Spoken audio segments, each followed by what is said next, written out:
Hello? Yo, it's time to win. What's up? What's up? You have time now? Yeah, let's do it. Okay. Okay, how do you want to do this? Like, I don't know. How about we just get you started with Act 1? Because yeah. Well, we just get you started with Act 1. You know what I mean? Yeah, that's perfect. Do you have a Zuko's telling me you're gonna do a Peaconk run. Do you have a yeah. But you can start with item filter? stuff. And yeah, you can pull them out item filter too. That works. Some people don't like it because it's not like 1,000,000 text to speeches. It's like, oh, I hate the text to speech. it's more like a behavior based, if that makes sense. What does that mean? Like you're gonna just like icons and so like I just call it icons. Basically. Perfect. Yeah. That's perfect. Let me see here. Sticky note. Let me open up. Let's take the regex. So I'll just explain. What I linked to you is the Econk guide, but Econk is basically Caustic Arrow Act 1 and Peaconk for Act 2 and Act 3. And then you can just like not follow like the Econk swap and just keep on playing Peaconk the whole way. And yeah, I was kind of worried because I logged in the stream. I saw you playing Spectral Throw, and Spectral Throw is like you're trying to speedrun. Which I don't think that's what you're trying to do. You want consistency, you know? I mean, you know how it is, Havoc. You know how it is. Dude, it's like saving like 90 seconds, maybe. I mean, like with like high chance of losing like 3 minutes if you like fuck up. So, am I a speedrunner? You're gonna have to ask Lance that. I did beat him in a race, so just something to consider. Okay. Wait, which filter? Race bow underscore econk. It should be like near the bottom. Oh, econk. Yeah. Race bow underscore econ. Cool. There you go. Then you probably have to download some sound files from Discord. Fuck. Okay. Where are the sound files? Is it the same ones as the Tai? I just downloaded those. Okay. Well, there's a link on it there, but there's a link in the thing. Okay, Discord. I think you can click that. Yes, the Discord you highlighted. Yeah.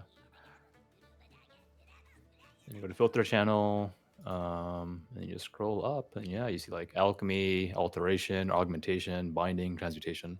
I just keep it simple with those. Well, let me see. I will warn you, I show a lot of stuff because I like to vendor a lot of things. I like to just have a lot of money while leveling. And what I usually do is I swap to like a more stricter filter, like Act 3, 4, or 5. But honestly, you can use this like all of campaign if you want. It just depends.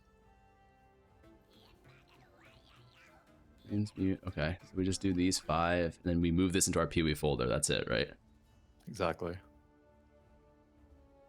Unfuck-upable for me. Yeah? No, I think I already fucked it up. We'll see. It's fine, man. You're a PoE 2 veteran. How hard could PoE 1 be? That's true. I've heard. I have played the superior game already, you know, so. Yeah, exactly. 2 is bigger than 1, so like obviously 2 is harder. Twice as big. It should be twice as hard, right? Let's see here. Okay, does it work? Okay, it successfully worked. Okay, let's restart. Let me change the stream title real quick. Clickbait some people here into thinking that maybe we're gonna be good at the game.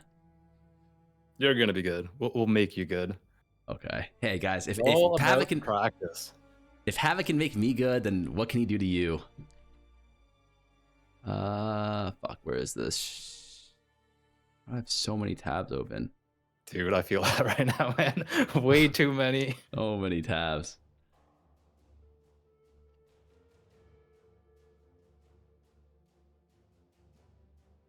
Okay. Now, what we could do is like I could like backseat the layouts, so you could just focus on like, the steps and the mechanics and stuff. I love that. I love getting back. I know a lot of people don't like getting backseated, but I actually love getting backseated. Turn off that brain. Yeah, it's good. Just like we gotta simplify it, right? You don't need to do everything. Simplify it as much as possible. Yep. Okay, so here we just skip tutorials, grab the bow, talk to this guy, kill this guy, grab burning arrow. I mean, I'm assuming you guys clear your slot here as well. Yeah, you can set up some keybinds and stuff. The main reason to put like move only on your hotkey is like for skill gems later. You just want them to like go onto a certain slot. It's like a little bit of min maxing, but it's like it's fine. You don't want to do that now. No, that sounds nice. How do you do that? Oh, you just like select a slot. Let's say you don't want a button on Q, then you put move only there, right? So that depends on I see where what you're you like saying. your hotkeys to go, basically. Got you. Yeah, very personal preference here. Move camera, big head. Oh yeah, you probably want to put it like above your XP bar or something. That, okay. Yeah.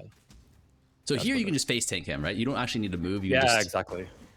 Make sure you link momentum though to Burning Arrow, and then what you want to do is you want to go like 1, 2, 3.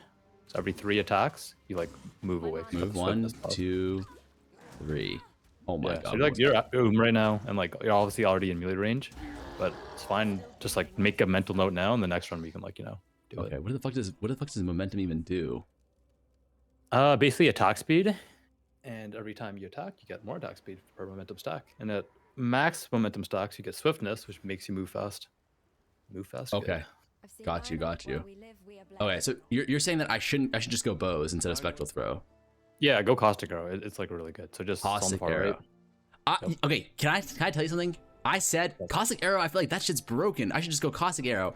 Everyone chat really flamed my ass and told me to go galvanic shards. Well, chat's a bunch of noobs. So that's what I'm saying. These fucks, man. Although I guess it's technically new information. Oh, you should not have sold that burning arrow, but honestly, it's okay. So burning arrow would just be for a little bit of extra single target. Don't buy. Just keep going. Yeah, you can check the vendor though if you want. Oh no. Oh yeah, check the vendor. No, this is my fault. This is my fault because there's a little bit of stream delay. So you do want to have the regex copy pasted, and you want to check for links, right? You want like a green, triple green is like amazing. 2 green is good too. That's also good. Should I buy it? I don't have these boots. Yeah, 4 wisdoms. But like, should I only look for like, should I only look for MS boots though? Oh, also, you want me to stream on Discord so that way you can see it like more live? We can just keep going in this run. Actually, okay. You can tell me when something happens in the game. I'll tell you what the delay actually is. Okay. I'm gonna shoot my caustic arrow. Okay. Hey, that was like half a second. It's fine. Okay, cool. Yeah, so buying the boots is fine because so green, red is perfect for the shield charge setup. So basically, yeah, you want to pick up that shield that just dropped. Okay. I think we can make you a shield charge route. It's like honestly not that hard. In Ranger, it's like pretty clean. You do it during downtime anyways when you're doing the trial later. So I'm gonna overload you with information, but because we're just gonna do some repetition, I think you'll like get it down. Fill me up with information. Everything else will just come together. Okay. I like this shit. Yep. Okay. I completed campaign last league. I think it was like 7 or 8 hours. Okay. Is 5 hours doable this league? Yeah, easily. Okay. Easily. How long does it take you? Like 25 minutes or what? 25 minutes. That's what I heard. Like, I heard you're finishing that shit. It might be, if I have like 6 people boosting me, it might take me 10 minutes or something. But okay, shit. SSF speed run 2 hours 20 minutes or something. 2 hours 20 minutes? What the hell? Yeah, that's crazy. That's kind of like the top plans right now. Took me like 30 minutes to get through like the first half of Act 1. People like Havoc is already on Uber Elder right now. Yeah, I mean they're not wrong. So. Okay. Do you choose my starter? I'm going Peaconk. Yeah, that's fine. Yeah, that's fine. Yeah. So you want to equip the shield in your weapon swap just to like save some inventory space. Just a little bit of future planning. Okay, so entering mud flats, you want to go left. Okay. Up left. You're gonna find the first thing in this layout. Yeah. Okay. Then from this bust, you want to go, or nest, pardon me. You want to go right. Oh, you can see all 3 of them, right? Actually, you know what? You want to go up left. Oh, your map range is really far for some reason. That's crazy. That's a streamer client. You had to pay extra for it. Oh, I see. I see. I'll have to message them about that. Premium client, yeah. Yep. Yeah, so chain belt's good. For a little bit of energy shield, always good. And then if you have like any sort of like any items like increase to your armor, vision, anything, that's always good to equip in this zone. So this is like the hardest zone again. Okay. Should I always be trying to kill blue monsters, like the magic monsters? I like to do it because you get level 4 after killing Hellrake. That's like it's just great. Sometimes you even get level 4 before Hellrake, just leaving the zone and like it just makes your life easier. Yeah, so you just go up now. You can go towards that shrine if you want. It's fine. Yeah, perfect. Cool. Perfect. Cool. Yeah. Then it's like always up to you whether you want to backtrack for like a portal scroll or like, oh, that item has good links I need and these type of things. I see. Okay. And I go back here for Hellrake now, right? Exactly. Go to the coast. So I'll hit level 4 perfectly. Where am I? Okay, up here. My bad. Okay, okay. This makes sense. I'm feeling more confident now. Yeah, right. yeah. It's good. So over here is where you'd want to keep your burning arrow, essentially, you know, because you do a little bit more damage. So you have like a caustic arrow dot going and a burning arrow going. So for the passives, am I just like every time I get a point, I can just go and do it really quickly? All damage. Yeah, all damage. Okay.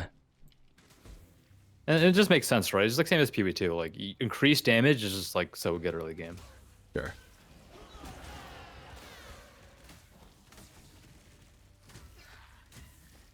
Yeah, so we'll be rushing the bow nodes, and then we'll be picking up Primal Spirit at level 8, which is the mana nodes. That also gives 20 strength, 20 int, which will allow you to equip shield charge. Also make it so you can never go Okay. Yeah. It looks like this guy you can tank. I remember him being a lot harder. Yeah, maybe it's just because I was a noob. Do I just pick all this shit up, right? And then I log? Yeah, all of it. Yep. Fuck, this is the wrong character, isn't it? God damn it. That is the wrong character. Oh god, which one is it? This one? Fuck. Probably level 4, I think. Yes, yes. Okay, we got them. Okay. Quicksilver Flask. And then here volley we go volley. Yes. Then we go that over momentum, I'm assuming. Correct. And momentum you can just put in your boots and just save for later for like shield charge or something. So how much gold do you have? Here, what do we do? Siege Ballista? Sniper's Mark. Sniper's Mark? Okay. Sniper's Mark and Dash. And Dash. Okay. Cool, cool, cool. The Siege Ballista is basically optional to like kind of help you farm a little bit more if you want. So yeah, you want to check for links again? Just links, okay. Yes, and also Serrated Arrow Cover is good, is why it shows. It's like something with damage. 2 wisdoms. I mean, that 2 wisdom that's actually insane. Because like that 1 to 3 is like basically an iron ring, right? You're getting an iron ring for 1 extra wisdom. So that's like crazy value, you know? Okay, okay. Got you. So, yeah. And now we just go back. Yeah, before you leave town, I want to see how much gold you have. 51. Okay, so you probably want to gamble here. And you also Really? you want to render and you clear your stash. Or inventory, pardon me. Oh, yeah, yeah. Okay, okay. Got you, got you. Yeah. You can just sell everything on ID. You don't care about IDing or anything like that. It's actually worse to ID. Yeah. Hopefully you don't do that. Okay, that axe is insane. This rusted hatchet? Yes. Because it's green, green, red. So I was thinking about it. What is important for PoE 2 players to know is that links are so important in this game, almost more important than like stats on gear. It's like very, very important. So that you're going to put shield charge, faster attacks, momentum in. Okay, okay. And you just put in your weapon swap. And I can just put the momentum in here already, right? Because that will still get XP. Exactly. Yeah. Okay. Like, yeah, in theory, you do kind of already have the boots, but then you might change the boots. So it's always good to give yourself like, a lot of optionality, right? Sure, sure. Yeah. Okay. So, gamble. You have a decision here. So I'm gonna recommend you gamble a bow, just because like a good bow could be amazing. But I do want to give you the other option, just so you know for the future. Like you could go for like a chest, or like maybe you want to gamble movement speed boots. Or maybe you're like, man, my links suck. I really want a 3 link. Maybe we'll go for a helmet. It's always like about links. Like, okay, I already got links on these items. Maybe I really want a chest because that's where I'll get some good options later. So yeah, you're already doing exactly that's perfect. Caustic arrow volley in the boots. There. What the fuck? No, that's like average. Honestly, that's average. Like a blue. Oh, really? Like, honestly, you can get triple LD bow right here, and it's like, wow, this is insane. Okay, okay. Yep. So we got kind of unlucky, chat. Is what he's trying to tell you guys. Yeah, you guys. Yeah, he's unlucky. Actually, classic unlucky me. Okay, so now you just want to progress to the next zone. Kill. It's on the way. You kind of want to let the caustic arrow do the work. Okay, so this is a dot, right? So I just kind of like hit and run. Yeah, yeah. So if you had a 3 green here, you could add like a Mirage Archer, and that could have been an extra thing to buy. But you didn't, so it's like fine. Okay. Blue items are always good to pick up if it's not too far of a backtrack. Okay. Just because you can vendor them for transmutation shards. So that I'm just gonna mention that because that's very important. Because next league, a lot of people are going to accidentally identify all their items and then they'll not have any transmutes if they're not buffing that. Sure. So, yeah. Ooh. Is that even that good? Is blue green? Okay, okay. Yeah, it's good. So, and you want to put a portal at the bridge here so you can come back here later. Portal at the for the next, what is it called? The +1. And you have the hotkey. Perfect. That's awesome. Yeah. And the general idea here is when you're killing, you're just killing, and when you're running, you're running. Ooh. By that I mean like when you pop your Quicksilver one. Yo, Pog, that's sick. That is sick. huge. So when I pop the Quicksilver, I'm just running, and then when I because you don't want to waste it, right? Sure, sure. Limited. And if you get this down, you could actually just like be going really fast, like up to this point into the next zone. Okay. So yeah, I would definitely put everything in the chest. You can even add the momentum back from your weapon swap in there if you want, just to farm a little bit faster. Exactly. And you just do once of these guys. Yeah, perfect. Right, and then Zuko's telling me, I think, like you want to come into this goat area. Good. Yeah, because so the basic idea about the goats is like they follow you. So if you have a skill that can kill while moving, which you do, then it's like amazing for XP and power. It's really good. What is that? Is that a unique? That is a unique monster, though. You have to be careful, skip that. especially about Molten Shell. Yeah. So is it worth picking up a serrated quiver white at this point in the game, or no? You already have one. You already have one, so you don't. So it's not. Okay. Yeah. That's what I mean by behavior based. So I say like the purple thing. It's like, oh, do I have one? I don't. Okay, let me go get that. Oh, I do. Okay, ignore that color. I see. Okay. Very good. Ooh. Okay. I think we're okay. Yeah, you're doing good. Doing really good. Level 7, perfect. Yeah. So from there, you're then gonna be pathing down. So how do you like I noticed like when the speedrunners, when you guys are playing the game, it feels like you guys constantly have the adrenalines, the Quicksilver stats, like just up. Is like how do you guys like? How do you guys balance that? Just killing enough monsters? So if they're having it more often, that just means they're killing more often, and then they're also timing levels ups. Oh, okay. Yeah, that's really good. Pick up the coral amulet. Yeah, it's good, dude. You're like a pro. Like you're just picking up these items that aren't like super tank, but you're still picking them up. It's really good. Fucking go. I didn't pay him to say that, chat, either. Check PayPal, though. Well, it's already a 7-minute PB over the last run. We take it. We take it. Ooh. Wait, so do I care about... I probably don't care about getting this waypoint, right? You don't. You just want to get to the next zone right now. Okay. So this is a bit of a scarier zone, especially because these guys cast Molten Shell, some of the Goatman Shaman, and the other ones leap at you, so... Am I killing too many white monsters right now, or no? No. Okay. I would probably be killing a little bit less, but part of it is it's because of pathing, right? So like I will know the layouts maybe a bit more exactly. So like I might kill similar amount, but you're killing more because you're running into more. Sure. Because my thought process is like killing white monsters in a way is giving you speed because you get more flash charges, right? It is. And honestly, this is what I would recommend for like someone that doesn't know layouts. It's like, dude, just have a really powerful character that feels good. Like, don't worry about speed running your gem's higher level now, like earlier, so you can do more boss damage now. So you do kind of get the time back. Do I go back to the for the fetid pool thing or the what is it called? The essence? You go to town now. Go to town now. And do I shop now too? You can, yeah. Okay. So go to Nessa if you want. You get a faster attacks, I believe. Faster attacks. Do I link that with my do I go that over momentum with Caustic Arrow?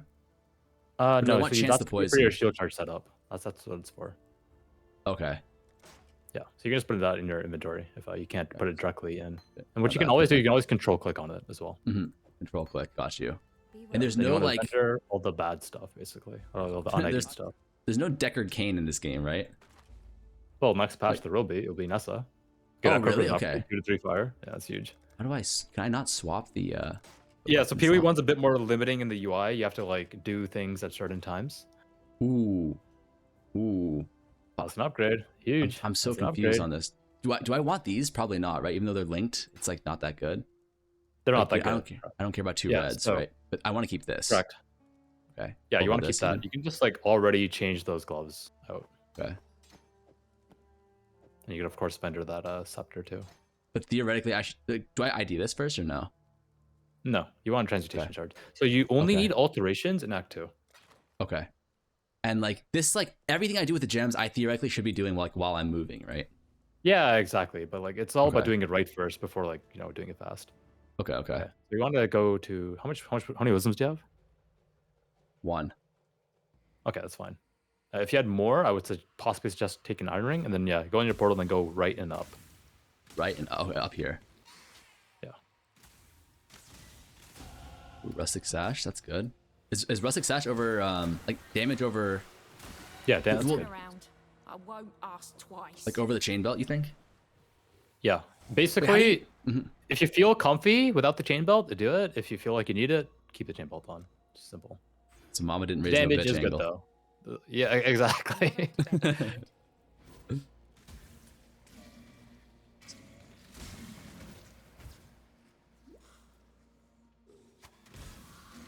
This is the guy. So like, would I theoretically, if I had Burning Arrow, would I be using it here? Or is it Yeah, am I you at the would point be. now? Okay. Another option which you could do if you had more currency is that when you took the faster attacks, you could have instead took Mana Forge and then, linked the Mana Forge arrow, Burning Arrow. Okay. Generally, what you will want. Oh, that was not the guy, by the way. That was just an essence. Fuck! Yeah, see, so it's okay. It's okay. So that was actually like a good scenario. So here's what I would have done. I would have pulled that mob towards the Dweller and fought both of them at the same time. Okay, Like okay. Why did I think who was the guy? Okay. I mean, it was an essence, so I understand. That you just killed the essence. Okay. Do I use this essence on a bow? Is that the play? It depends. So you have a decent bow. In this run, I probably wouldn't. You could potentially use it on your boots for movement speed. That's an option. Then you can also use it on iron rings, depending on what it is. Okay, okay. So this is a life essence. So it'd be like what, leech on bows, which is kind of like whatever. Regen or something on rings, kind of like whatever. It's like maybe on the boots, right? Okay. So I was just thinking like it's like a free alchemy orb, really, like a shared Yeah, alchemy exactly. orb. It is. It is. Yeah. Yeah, I'll give you a pro crafting tip. So generally, if you have a suffix essence and you already have a good weapon, let's say like a hatred, that's like a pretty good idea to use on boots to get a high probability of movement speed. Because movement speed is a prefix, got you. Exactly. That makes sense. I like that. So technically, with this life essence, like you're reducing your odds, but like there's not really many good options here. So This is it. Okay. Now, do I want to pick up all those Augs. Like Augs are a huge currency at this stage of the game. Augs are great. There's a reason they're tinking, right? On this filter. Or augmentationing, I guess. Oh yeah. I can't really hear shit actually. I have my volume so low. Yeah, turn that up. Make sure you snipers mark them. Snipers mark him. Okay, I have not been doing that. What does snipers mark do? Is it crit chance or something? Increased projectile damage taken. And Projectile also damage taken, projectile okay. split, which is very good. Oh yeah, that's nice. Yeah. All right, I just log here, right? Yep. Okay. Yeah, make sure you pick up everything and log out. So you already have good bow. I would not identify the short bow. You just vendor it. Okay. Yeah, we want another transmute here so we can get you a Mana Forge arrow. Wait, so do we not care? Oh, should I need the boots though, or no? Oh, you can if you want. It's up to you. It's MS potentially, right? Yeah. Okay, we got fucking scammed. Okay, so wait, the short bow though, like, does it not matter that like this is a higher level base? Like, So generally, white short bow is better than like white crude bow. You could idea it, but like you already have a decent bow, so it's kind of like whatever. You're gonna get a upgrade at level 11. Is kind of how I see it. So. okay, got you. Necessary at all. And then just so red yeah, X you here. could. I'm gonna give you like a bunch of steps here. You probably want to essence your boots if you don't get movement speed here. Okay, cool. Never lucky. Never lucky. Still alive. Yeah, but I think it has an open prefix for movement speed craft later, so that's awesome. Okay. And then you want to go to Nessa. We want to buy a Mana Forged arrows and burning arrow. Yeah, forged arrow and burning arrow. Okay, so wait, should I do this? Like, I have these alteration shards. Can I just sell these for wisdoms? Yes. Because I don't think I have enough to buy both, right? Yes. Also, I need to redact my instruction because I'm minting all of it. You actually need to buy shield charge and frostblink. That's the real instruction. Shield charge. Okay, shield charge, frostblink. Yeah. The Mana Forged burning arrows is essentially like min-maxing. I thought you had more currency. It's my fault. Shield charge, frostblink. Yep. So I put this on here, faster attacks. I mean, also, wait, should I get another support for the caustic arrow, like chance of poison, for example, or something like that? So what you can do is buy Mirage Archer actually and replace momentum. Okay. Mirage That would be, Archer. and it's gonna feel like amazing. Okay. And then you can also remove your dash for frostblink. Dash for frostblink. Oh yeah, good call.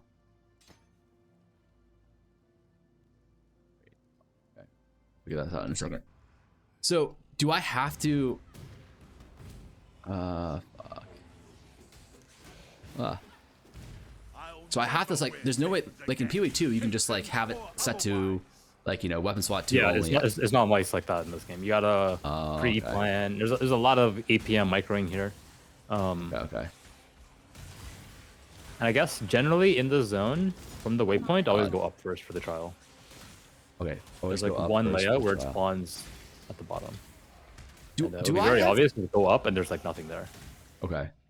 Oh, do I go down here like this? I think, right? Mana flask effect. Yeah, I think so. I'll then go bow damage. Or wait, let me think.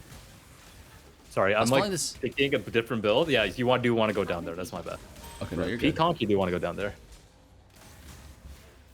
Okay, so I checked. Wait, what do you mean check up? Like, oh, top right, you mean? Yeah, like above the waypoint. Oh, okay.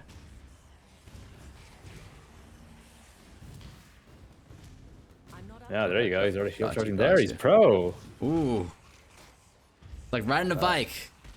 Yep, easy. Yeah, so when you're like smooth with it, you can set up your shield charge here because you'd probably be like level 8 around Dweller.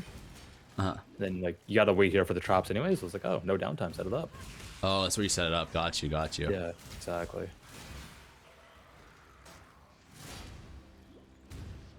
Wait, oh yeah, I wanted to ask you. Oh, okay, let's flag. Stop moving. No, not like this. I'm not going down like this. I have fucking lesser flasks still. Is that my fault, or like, am I supposed to be buying something? Fine. No, buying flasks is like troll. It's troll, okay. No. You can buy a level 12 flask before Merville, when you're doing the P-Conk swap. That's about it.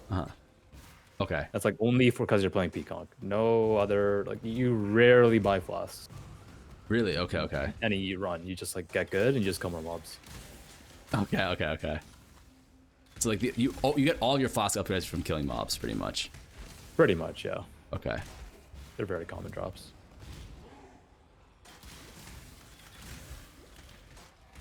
Oh, you lose your Mirage Archer when you swap, though. Okay. I was about to say that that'd be broken if you could just. It would be amazing, yeah.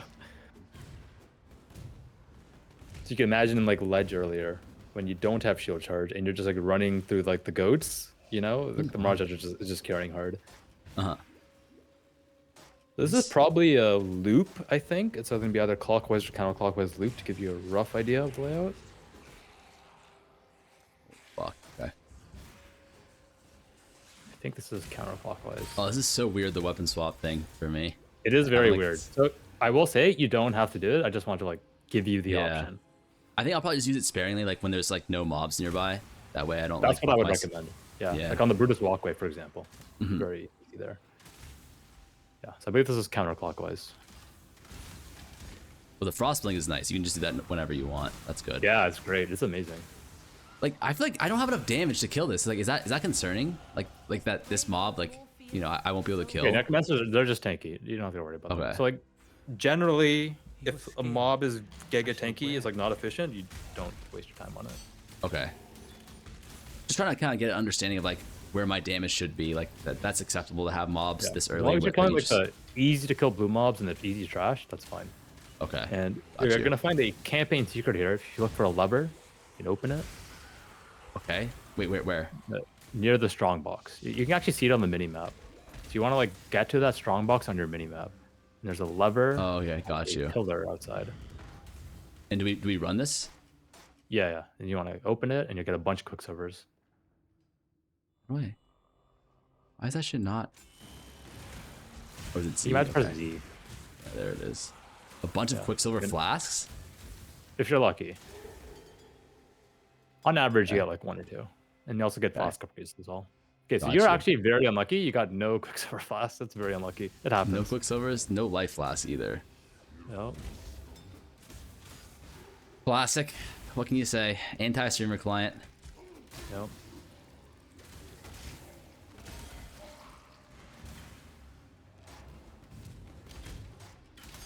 Can you shield charge through mobs? No, right? Kind of. You can kind of push them out the way. Okay. Yeah, so the exit to, or entrance to Brutus's arena will be in the center of the map. Oh, really? Okay. Yeah. So it's actually very near the chemist strong box you just opened. Oh, okay. I'm assuming you have some sort of like map layout, like noob guide on your YouTube. I don't actually, but there are some of those out there. Okay. I'm not up to that just yet. So here we use the shield charge. Sure of yourself, Exactly.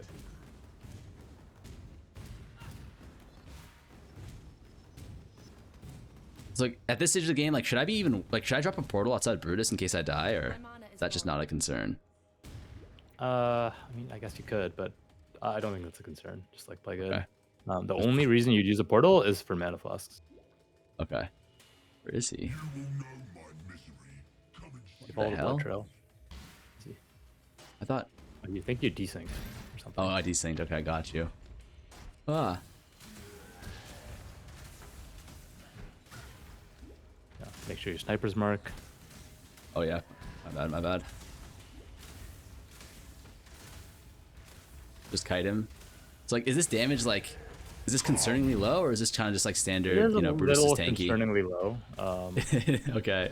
So this is where your burning arrow would have come in. So basically, you'd be like using like Mirage Archer on like one of the skills and like burning arrow momentum on the other.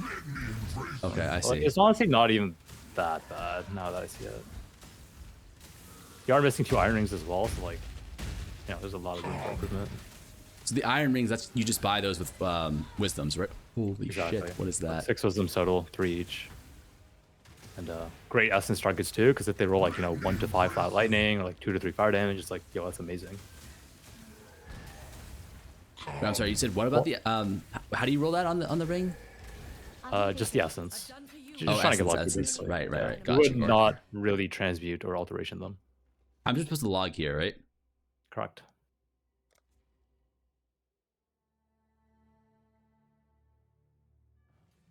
Glad to see Havoc wasting his time today. XDD, bro. Okay. Talk to Tarkwai and take. Oh shit! Oh shit! I was supposed to. Okay. I mean, you do it after. It's fine. We'll restart. Talk to Tarkwai. Take Blink Arrow. Blink Arrow, really? Do we? Are we ever? Okay. Let's sell all this shit. So other Peaconk builds, they will take precision, but Ranger actually gets percent accuracy on the way and a lot of dex nodes, so it's not a problem. Okay. Blink Arrow. You can also just get that later too. I'm gonna be using a lot of movement abilities. It seems like. Yeah, you want to go fast. Try to make you a pro, not a noob. So. True. So, is it always? It's like always towards the side here, right? At the Yeah, you go through the passageway, and it's like either left or right, and like technically there's tells, but like nothing I can summarize quickly though. Okay, yeah, that's fair. I think that would probably be a waste of time on me, anyways. I know some other racers even say like it's okay to mess up layouts because you get more XP anyways, and XP. Oh, interesting. Those are the copers. I don't know why you're desyncing so much. That's crazy. Are you in predictive mode? I think so. Should I be out of that?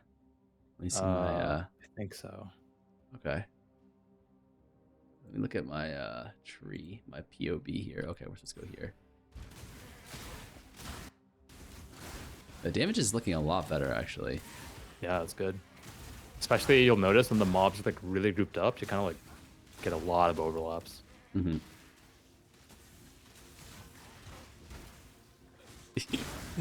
These fucking guys in chat, man. What the hell? Oh wait, turn off predictive. Where is that? Options. I don't remember which tab. Just gonna go through all of them. Game, maybe?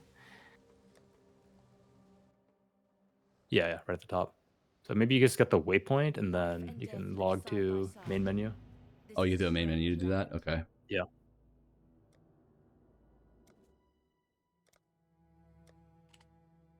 Was it auto or lockstep? Lockstep. Yeah, this should help a lot with those random desyncs. Okay, cool. Okay, so this, we just looked for like that little dot on the exclamation mark on the ground. Is there any basic just run through and Just go from one end to the other? So if you find the waypoint, you can kind of just generally go up to find the next zone. And if you don't Okay. find the cave on the way, then you can always like get the waypoint in Cavern of Wrath and just come back and like search the unexplored area. Generally, the cave will not be near Fairgraves, though. Okay. Last tip I can give.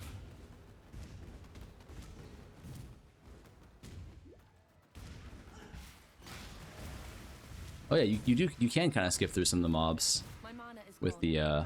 Yeah, you kind of like push them out of the way. Okay, so I forgot what you said. You said come here first, get the waypoint, and then go back, or? Exactly. Perfect. Okay. And then not. Oh, so it's opposite direction of Fairgraves. Not near Fairgraves. Not near him. Okay. Yep.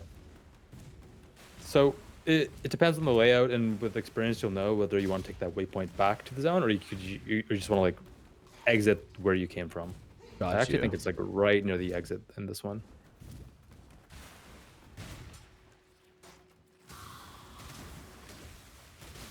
Yeah, it's also a great zone to like farm mobs to like blue and stuff. I'll never wear chains again. Chains or otherwise. You're still picking up all the blue items at this point, right? Really slow me down. Correct. Yeah, you just need a ton of transmutes. Transmutations are gold right now. They are the divine orbs of Act 1. 'Cause you buy everything with Yep. transmutes, right? Okay. Mm-hmm.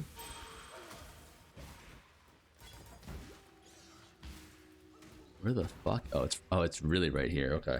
Damn. So in the cave, you can kind of like think about what direction is it going in, and like it's like usually going to be some sort of diagonal line. There's going to be a lot of like really troll dead ends. I'm just telling you now. Okay. Okay. Like, you're like, oh man, Diagonal it's definitely lines. this way, and then it's like, wow, I can't believe I have to backtrack all that. That's going to happen a lot. Okay. Okay. Yeah, the Kabuki. Do I prio like rare items? I'm Yes, assuming. rares sell Okay. for more than blues. Okay, well, fuck. It's too late now. But good Yeah, to it's know. Good to fine. know. This is just gonna be like an area where I'm just gonna have to eat some eating hell. Yeah, yeah. So I'd say this one's like diagonal up-ish. So like that end you went in was like more of a backtrack, like not going. Okay. It's like here, like these extra life guys, you just skip them, right? Or is it worth actually spending like or an you can extra pull five- them. Or you can pull them, right? Pull Like, them, pull them. Okay. Yeah. I was gonna like judge based off your damage and like maybe you have insane gear and you just kill everything, you know? Uh huh. Then you will see an exclamation mark when you get close. Well, I have not been using my fucking flasks at all. Okay. See if you could dodge this. Oh, What? Oh no. the freeze. The freeze that I just ate. The Yeah. 20-second freeze. Yeah. No, that did not get dodged. We eat those. It's too easy, you know. Now's a great time to like do inventory management, maybe make some more room to loot more items, set up hotkeys, you know, all these small things while you're attacking these guys. They actually are scary and they can't kill you, so gotta be a little Yeah. bit careful. Now you can definitely just swap that helmet, like straight up drop that vine circle and equip this 2 green blue. Plague mask. Yeah, perfect. Make sure your sniper's mark. Yep. Sniper's Good mark call. good. Are you separate marking rares as well, or just uniques? Like you're not killing rares, right? You're just skipping this for the most part. If they die quickly, I will kill them. Man in a bad situation, Fairgraves. Okay. Do I log here? I think so. Yeah, you would. And a small nitpick is like you definitely could have Tetrised a little bit better if you looked at that mana flask inventory, the life flask. Peaconk, right? Yeah, of course, Peaconk. And then we Then do you we full wanna sell- transition here. Fair grade. Yeah, you want to do the transition now. Okay. So we just do it in town, just to like do it right, so to speak. Mm-hmm. So I would clear your inventory first, so Hello.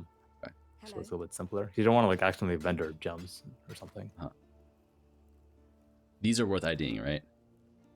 Yeah, If we either don't- one. Yeah. Do we ID the amulet? We don't have. I mean, we If can't. the amulet was rare, I would probably ID it actually, because then it might roll flat. Okay. Okay. Cool. So Yep. here. Peaconk, Peacock. volley, momentum. Okay, but okay. So we have Peaconk, volley, momentum. We can't go mirage here. Yeah, so that's gone. Do we ever get a second momentum for shield Yeah, charge? you just buy and, one. or- Yeah, Okay. you just buy a second one. What little help I So we can just sell these two, right? Correct. So in this case as well, since we're swapping to Peaconk is an unarmed skill, so you'll actually have to drop the axe now. Right. Yeah, the axe is basically, I had the bow brain at the start of the run. Is like if you're playing like weapon swap shield charge bows, then like you don't have to drop the axe, but because you're swapping to Peaconk, you gotta get rid of it. Okay, no problem. But then now at least I don't have to do like the weapon swap bullshit in order to move, right? Exactly. So Before you leave town, we also want to get a Withering Step and a Precision. Withering Step believe and you have the Precision. money for. Yes. Okay. So Withering Step is applies Wither essentially, but it will also consume a cooldown. Movement skill cooldown. So this is just okay. Wait, I can only get one. Like, am I supposed to sell like some trans shards here or something? Or Oh, you can buy both. You have 2 transmutes. oh, the trans. I thought they were wisdoms. Okay. Precision. So if you just like hover over all the gems in the shop, you kind of see how they just go up in price, so to speak. Oh, I see. Okay, that makes sense. Yeah, like wisdoms and transmutes. I don't think anything costs more than transmute in this act. So precision and I would aura. also recommend that you put active skills in your like shield and auras in items, just in case you accidentally weapon swap for some reason. Active skills in your boots, you said? Or auras in your like. Yeah, like auras, like an aura should go in your helmet, for example, like precision. Because let's say you weapon swap and you weapon swap back, then your precision's turned off and you might forget to turn it back on. Oh, I see what you're saying. Cool. That makes sense. Or So I Withering have Step is like an active skill, so that could be anywhere. So I have a bunch of fucking traveling skills. Am I trying to use them all? Like, how does this work? You can drop dash. So dash we were supposed to remove when we got Frostblink. Okay. Yeah, so that will help Dash. with your blocker pressure. And what about Blink like arrow you can actually put in your bow, because you only can use them when you have the bow. Blink arrow can put into bow. I should probably take Cypress Mark out too. Yeah, put it on. Damn, this is a lot of management shit that you got to do. Okay. Wait, why is that precision should be here? Yeah, looks great. Okay. Obviously. So Withering Step and Frostblink have the same. They share a cooldown, right? Exactly. So basically, you can think of it this way: during the zones, you can be using Shield Charge and Frostblink to move, and Poisonous Concoction to attack. Then on bosses, you're going to maybe move around with Shield Charge and Withering Step off cooldown to max Wither stacks for DPS. Okay, I see. So the Withering Step is more of a DPS thing than a movement thing. Okay, Exactly. Understood. Fuck. Let me see this.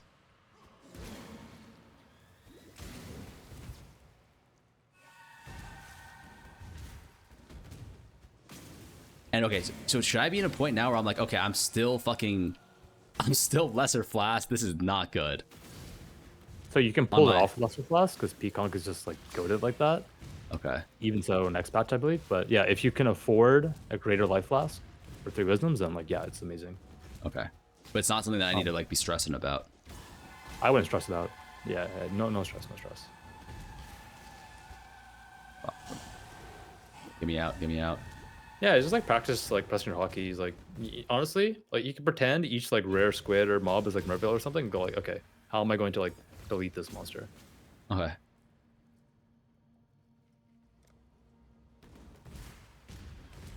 Yes, you are going into comfort zone right now, unfortunately. Oh fuck. So this is just kind of like you want to go opposite corner kind of thing for most layouts. Like it's because I'm not gonna be able to memorize like zone specific layouts. So Yeah, what's like the yeah. general? My mana is gone. Let me think. What is good advice to give? Like if you could only think of one thing, like for layouts, what would it be? So Lord Prison advice I gave you earlier to just go right at the waypoint. That was good. I'm trying to think of something like that here. I like how you just went left there first. I think always checking left is good. And then if it's not there, check up. If it's not up, then check right. Yeah. Oh, okay, so Left, always up, and then left right. in general. Okay. Yeah. So I guess in the last zone you went left, up, and then down, which is not optimal. Like this is not the best algorithm, but it's like a pretty good one. So like this dead end. Okay, so here's something for a lot of the zones in Act 1. See this like kind of narrow tunnel you're in? That kind of says it's not this way. You can kind of tell. You'll So notice narrow this in, like, tunnels is Submerge bad. in other zones. Yeah, exactly. Okay, got you.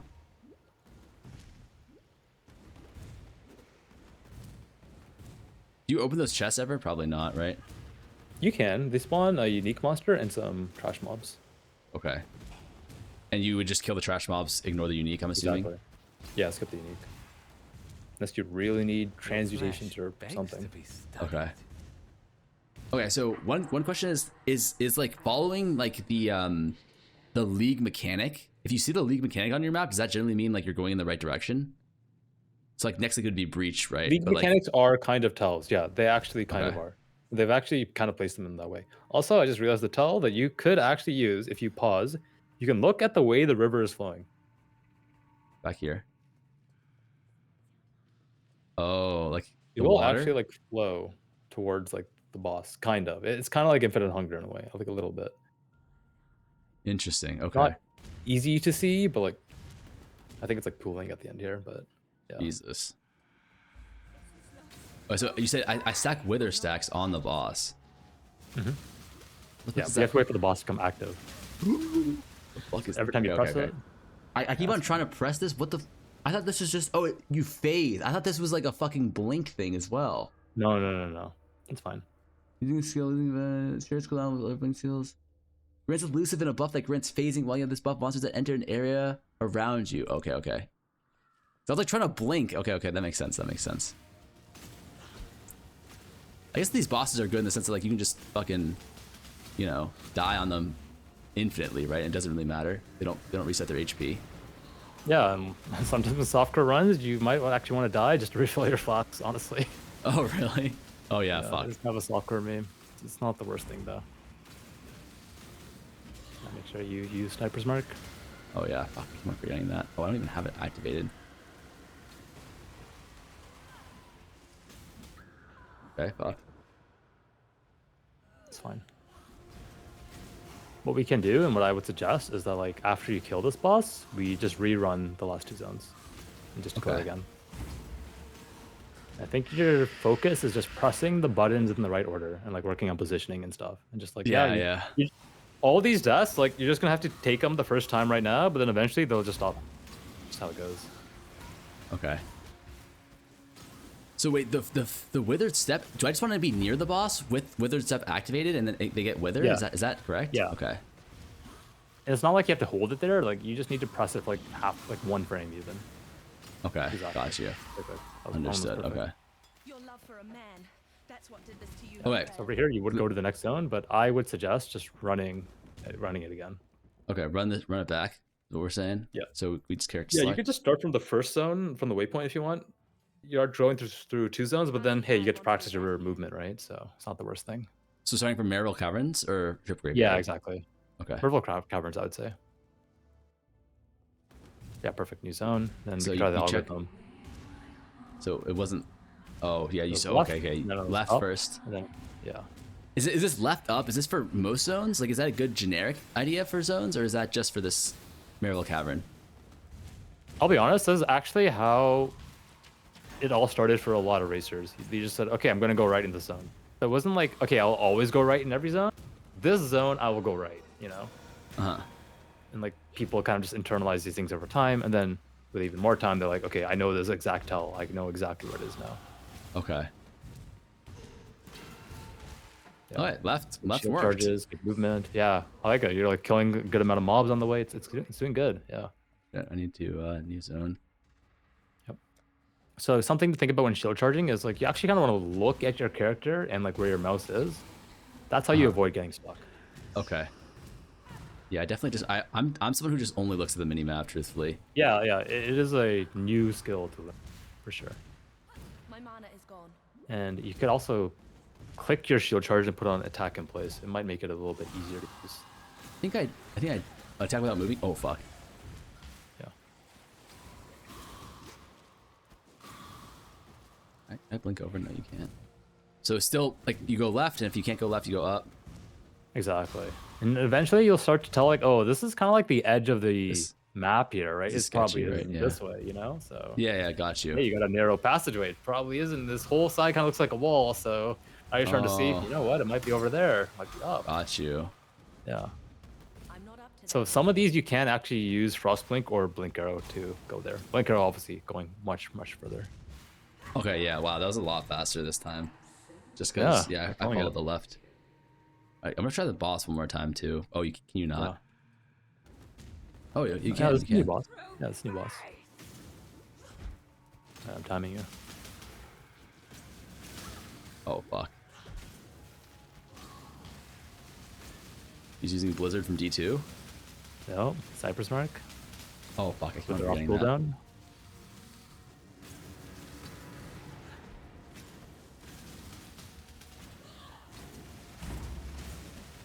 Where did I go? Okay. It's fine. Tactical death. Fine. Tactical death. So what are those like circles on the like these like little swirls? Is that like ability's gonna come out soon or like these little like twister things? Is that her boss mechanic? The spires of water coming out of the ground. Yeah, those are Yeah. like, No, mechanics. these like these little ones right here. Like you see these little like swirls. I think that's your ability. Oh, it's my ability. Okay. Wait, Fuck. I'm looking at them now.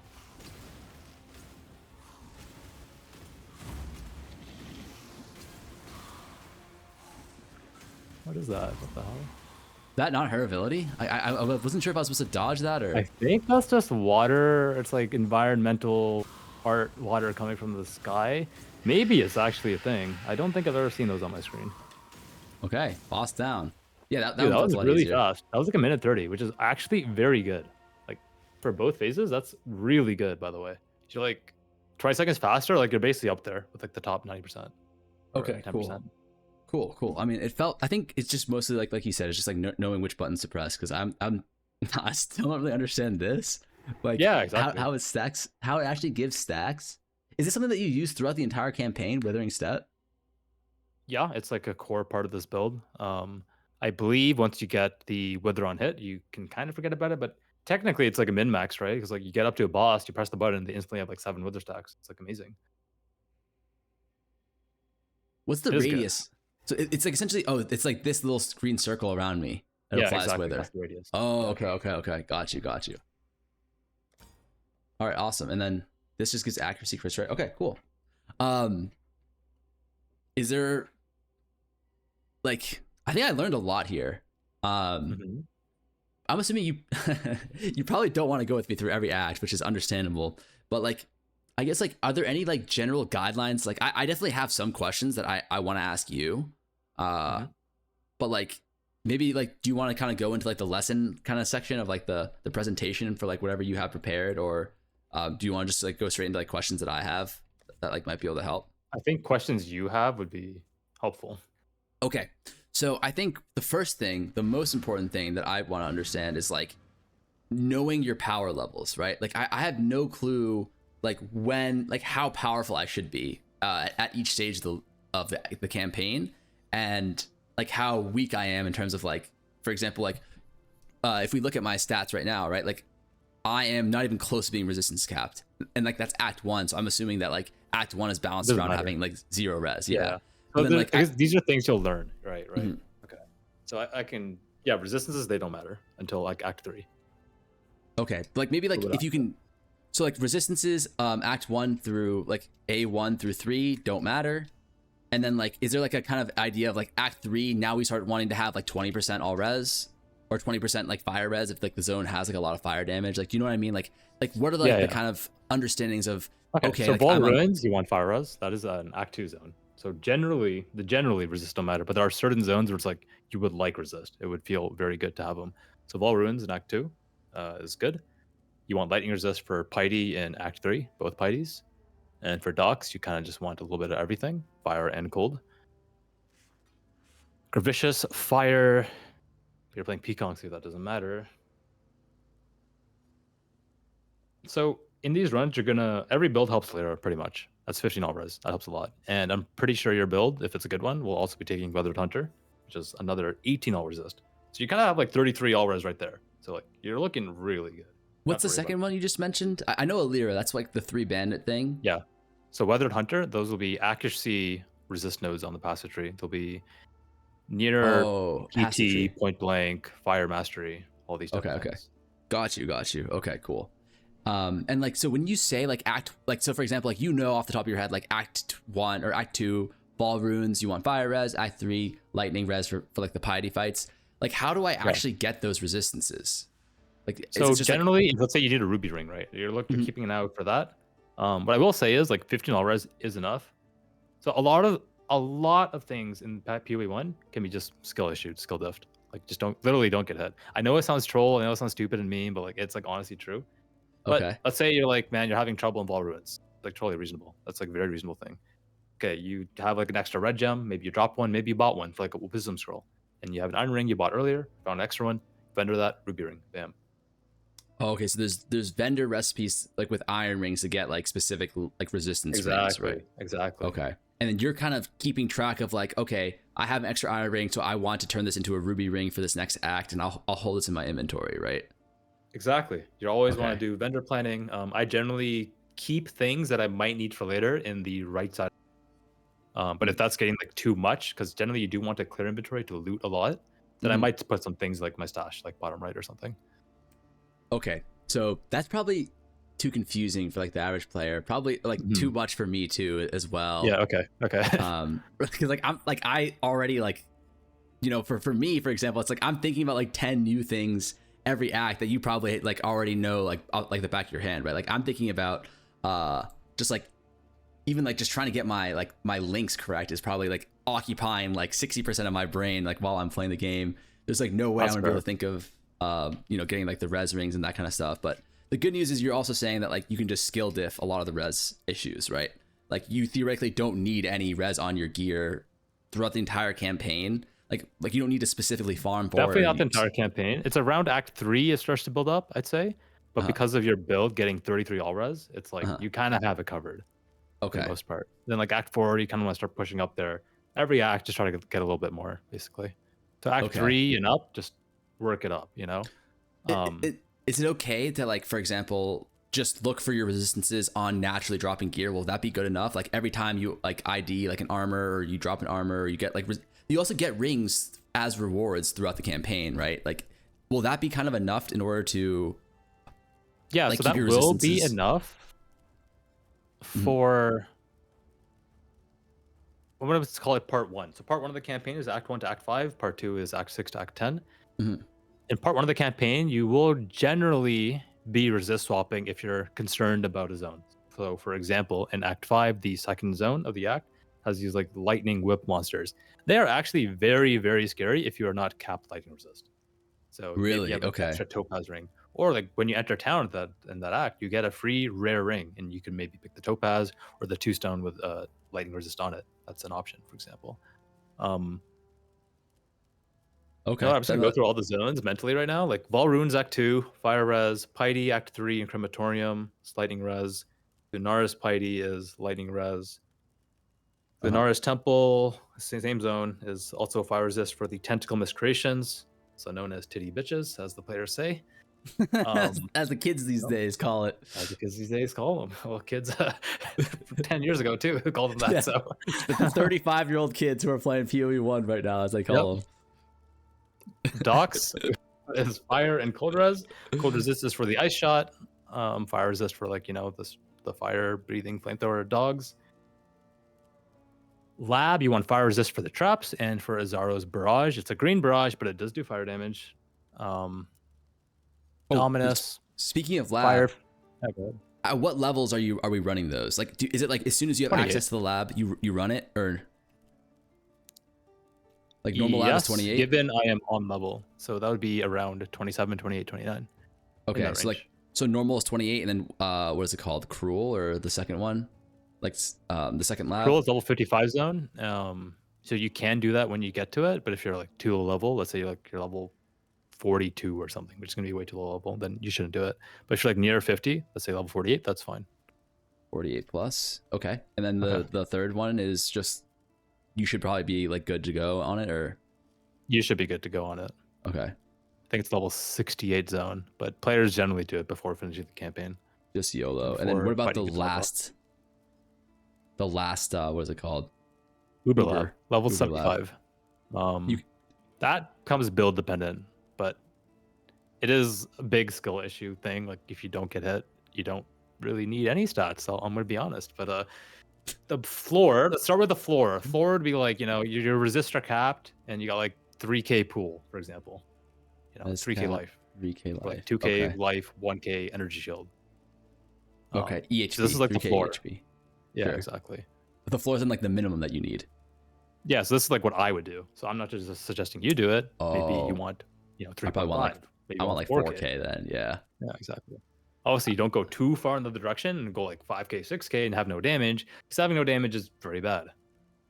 Like, is there a There's play like harms. for us noobs where like we're pushing maps and once we feel like okay our damage is kind of lacking a little bit, then we go do Uber, or is that's an end? Depends on the build. I don't think there's third Peaconk. ascendancy. Peaconk. Yeah, I'm just looking at it. I don't think. Like, is it not that important?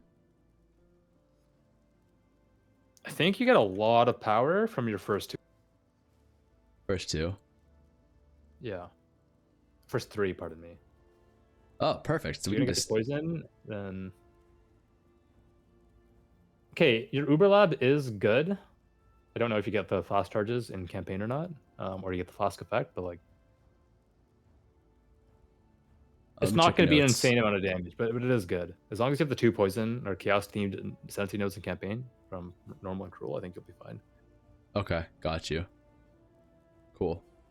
When you transition to Mamba, I think Zuko was telling me I transitioned Mamba when I started doing my like after I get the 4 stones and I start doing my Giga, whatever farm that is with like tier 17s or whatever. Yeah, that's the general way you go about it. Like, so you play a League starter, Peaconk's a League starter, and the idea behind League starters is you can fresh start and like make your way to 4 stones, gear yourself up with, you know, with nothing, right? And you can just get the job done. Then you have like your end game build, which in this case is Mamba. You're gonna probably like farm your money, your currency. You're gonna prep a bunch of stuff. Maybe you'll even do the swap in PoB beforehand, just to like double check that like, okay, I'm supposed to have this much damage when I swap. Do I actually have that damage? Wait, I don't. Oh, I forgot to buy this item or something, or I'm missing a link. I need a 6 like maybe. Got you. Okay. Hey, we talk about gambling, by the way. Gambling is OP, as you've already seen. It is how you're going to fix a lot of problems. You're going to probably get your 4 link from gambling if you don't drop it. This is around level 25 in the campaign, so it's going to be around Act 3, around the time you're farming docks. And you're entering maps, you're going to be gambling to cap your resists, and you'll probably be gambling for a 5 link if you don't buy one off trade. Wait, question. So gambling, like, in my mind, right? Gambling, it seems kind of like it doesn't make sense because for links, for example, because the base that you get, oh no, you can choose the base, and then the base will have the right colors. Okay. Exactly. Oh, okay. And then when you say gamble for a 4 link, is that gamble for a 4 link body armor, or is it like because body armors can roll up to 6, right? So, any slot. What's that? And you'd want to gamble on any slot. But yeah, you're correct though that when items can spawn with more sockets, yeah, you want to go with like a body armor because then hey, what if you get lucky, right? Exactly. And is it higher likelihood to also get the 4 link on a body armor, or is it the same as a helmet? I can't say for certain. I believe it's the same. Okay. Assuming they're like their max is 4 at the time. Okay. Cool. And then, so you're okay. Sorry, continue. Like you're talking about kind of gambling breakpoints, level 25 for 4 link. Please continue. Level 40 for movement speed boots. I'd have to double check that one. It's level 40, level 50. You can get like 30 ms. Entering maps, the main thing is you want to cap your res, like life res gear. That's the main thing. Life res gear. Okay. And then during progression, if you can't buy a 5 link in maps, then you want to just gamble for one. So ideally, like you've fixed all your other gear, right? Like your resists are good, your links are good, you have all your gems in. And it's like, okay, I have this very basic chest that I can easily change for like a new chest as long as it's like, you know, has like 1 life, 1 res or something.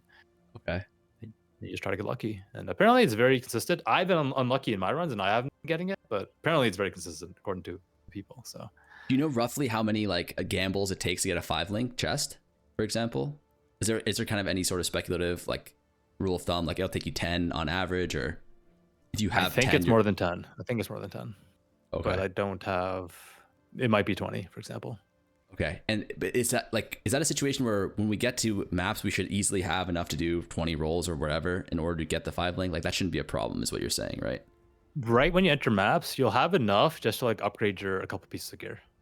But then after a bit of mapping, you will reach a state where like, yeah, I can probably like, you know, spend a lot on, you know, 20 rolls or something. Okay, so when you first enter maps, sorry, just to reiterate, you kind of want to upgrade a few pieces of gear to res cap. Correct. And then after you run a few maps, then you look for the 5 link. Yep. Like probably more than a few maps. Like let's just say like 10, 20k gold. Keep it simple. 5 link bot. Okay. And okay, so at what point here are we kind of re-rolling for our weapons? Because I mean, I guess for us P-Conf, we don't care, right? That's the beauty of. So we're chilling. Like we're it's easy mode for us. Yeah, I can tell you stuff about a bow build, but you're not playing bows, so you don't know how helpful that would be. But that build is only twice. Once entering maps and like once in like the middle of maps, basically. Okay, question. Would it be worth it for me to gamble some of my gold on whatever the meta build is to sell like a weapon or something? Absolutely. Okay. Awesome. So extra gold equals Gamba for meta weapon. Awesome. It just depends on how popular it is. I don't think we're going to have a PoE 2 situation where half the player base is playing the same build, but I could be wrong. I mean, last league for PoE 1, it was half was playing Fissure, right? Was it half? I feel like it was like 30 or 25%. I guess Zook that is up there. Zook and I were talking about this last league because he was kind of saying how, I mean, obviously it was way worse because then like it was that was like the first week, and then afterwards it tapered off and it was like 20%, and then it was like very, very diverse. Whereas in PoE 2 it was still like Deadeye LA, and then maybe Spark, and then that was like 90%. Day 1 Mercenaries, 25% Volcanic Fissure. It's the quarter. Oh, really? Then okay. 9% P-Conk, 7%. What about day 5? Okay, day 5. 21%. So it gets a bit more diverse as it goes on. Okay. Never. Okay, it's honestly not as bad as PoE 2. Yeah, that's way better. That's like that's literally half as bad as PoE 2. Cool. Yeah, that's true. That's one way to put it. Just like it's PoE 1 is half the number of PoE 2. It's balance. Okay. Sorry. So you're saying res cap, but then for Uber, you're saying for Uber Lab, you also want like 3k EHP, like probably like 3.5k, like life plus ES. Is that kind of the same? Like, are we doing maps for a little bit and then doing Uber, or are we doing Uber before maps generally? So you're not going to. Uber Lab requires an offering, and offerings only spawn from map trials, which only spawn in yellow maps, which are tier 6 and higher. So you cannot do Uber Lab without mapping. Got you. Okay, sounds good. Yeah, I'll post this in Discord, Zenny. Don't worry, all these notes. Okay, that makes sense. And then, so when you enter maps, is there kind of a rule of thumb? Because like I've heard that people say in acts you want to get like plus 100 life per act or something like that, and then obviously get as much res as possible. But is there a general rule of thumb for like, okay, I'm in maps, like I upgraded my res, I'm res capped, like how much life do I, or life plus ES do I really want before I start getting into like yellow maps, white maps, whatever? So number 1 is definitely cap res. You want to do that ASAP, no matter your life pool. Then it is build dependent. Let me think about P-Conk. Generally, in these type of runs, I want to say around 2k life is around the floor. Even like 1800, you could get away with that. Oh, shit. And then by, for example, the run I did yesterday, I defeated either Exile with 2.8k HP. Like, that was enough. Okay, but like, come on, like pretend that you only have one hand like we do, okay? Okay, then you can add like 1,000 to that. Maybe 3.8k. Okay. Because like so, you're saying 2.8, I'm getting hit by every ability. Like, let's keep that in mind. Like, I'm not dodging shit, man. So here's the thing. We got to talk about this. Oh no. PoE is kind of unforgiving. If you want to be tanky, you kind of gonna need later defenses, and then okay, then how are you going to do that? So then you're going to need to run a Jade Flask. Maybe you want to run Grace, but then, okay, what are you dropping to run Grace? You know what I mean? You're going to have to start... If you want to tank stuff, you can, but you just have to invest in it. I don't want to, but I think I might need to. Okay, wait, that's actually... understandable. That's a really good, like, maybe suggestion or like, thing that we can transition to is... All right, well... sorry. Maybe you finish the map prior stuff, but you can keep going on your thought. But I think that would be something that's very helpful to me and also a lot of viewers is talking about flasks. Because in PoE 2, it's just mana and life, right? But PoE 1, you have like Granite, Jade, all this really important stuff. But maybe like, so you're saying number 1, cap res, number 2, like 1700 plus life starting Okay, let's maps. just change that to like 2200 or something. I need to remember you guys aren't me, so I will try to keep that in mind. Like I'm like treating you like an equal, right? Like but like asking, okay, ask. You're asking for a buffer, so I'll try to give you a buffer for now. Pretend like I'm like your little brother who just spent the last 5 years just straight eating Elmer's glue. Well, I don't know if you want to play this game then. Like Roblox or something. But I have to play this game. Roblox. My mom banned Roblox. Oh, okay. Buying too many MTX and like or something. I don't even know what they. I don't know what they do. I don't know what they do. Either. I just know they spend the money. That's all I know. Yeah. Okay, so 2200 plus life slash ES into maps. Like your first map that's how much you want. Exactly. And you want to scale it up. Let's just say like 3K around like T11s or something. Just like say that's the floor, and then like maybe try to get to. Yeah. Let's say 3500 for red maps. Like I'm being conservative here. So here's my thing. I've had a very good experience doing this. I generally don't try to treat people like noobs and kind of like push them along the path to success, right? I don't say if something's hard. I just say, hey, you should do that. And I've had a very good experience making a lot of people very good at this game. I'm serious. You're setting us up for failure. You're like, yeah, just do this. I'm saying you guys have success. Like, dude, a lot of I know a lot of people who watch my videos who have like 3-hour campaign. Like, what the hell? They're like, you're like, yo, man, I'm like 8-hour, 10-hour campaign gamer, and then it's probably like over 100, 200 people that are like 3-hour act down right now. No, you're right. You're actually right. You're actually completely. Let's put this life total at 1500. Sink or swim, right? It's mama didn't raise no bitch. We're sinking or swimming. Okay, you don't gotta go like blow me now. I'll see you at the bottom, boys. Okay. No, okay. I think I think what you're saying is a very good point though. I think don't be too conservative, right? Let's do like maybe 2K life, and then like what do you go into red maps with? Like you said 2.8. Yeah, 2.8.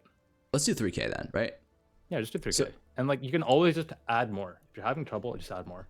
Exactly. I think that's a great point. If you have trouble, just add more. But how do you add more is a question maybe. Like, is it just through gambas? More life on gear. More life on gear is the easiest one. And more life nodes. So you'll notice in some of my passive trees, I skip a lot of life nodes because I want to prioritize the damage nodes.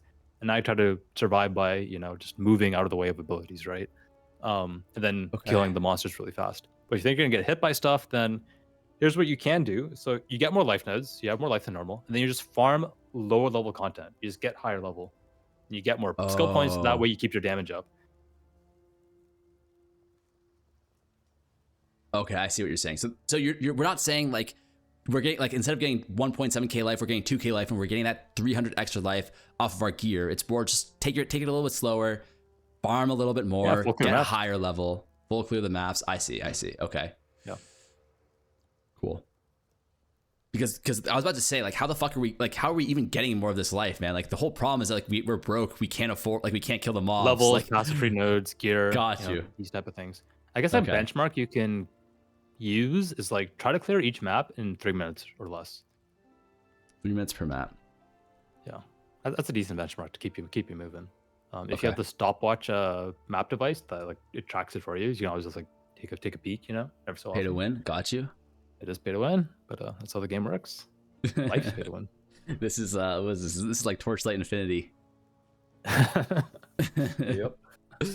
Okay, cool. And then that's kind of like, okay, so just to go over, it's like the only thing we really care about is capping res. That's the first thing we care about. Like number 1, we care about capping res. Number 2, we care about having like a good ES/life pool around 2,000 to start maps, and then around 3,000 when we start getting into red maps, just tier 11s plus. And the way we get this is by getting like more life nodes, spending a little bit more time clearing maps to level up, and just getting more nodes in general, that kind of stuff. Roughly 3 minutes per map maximum is like where you want to be. Is there anything else that we need to prioritize? I'll add one thing. So we have cap res. The second thing is probably like adding gem links that like, so you can beat the campaign with like half of your build missing. You can straight up do that. So you might beat the boss, and then you're like, okay, I need to like add these auras, and like, okay, I'm gonna need like an armor evasion item or something. Just looking at, or maybe you don't have cast and damage taken, right?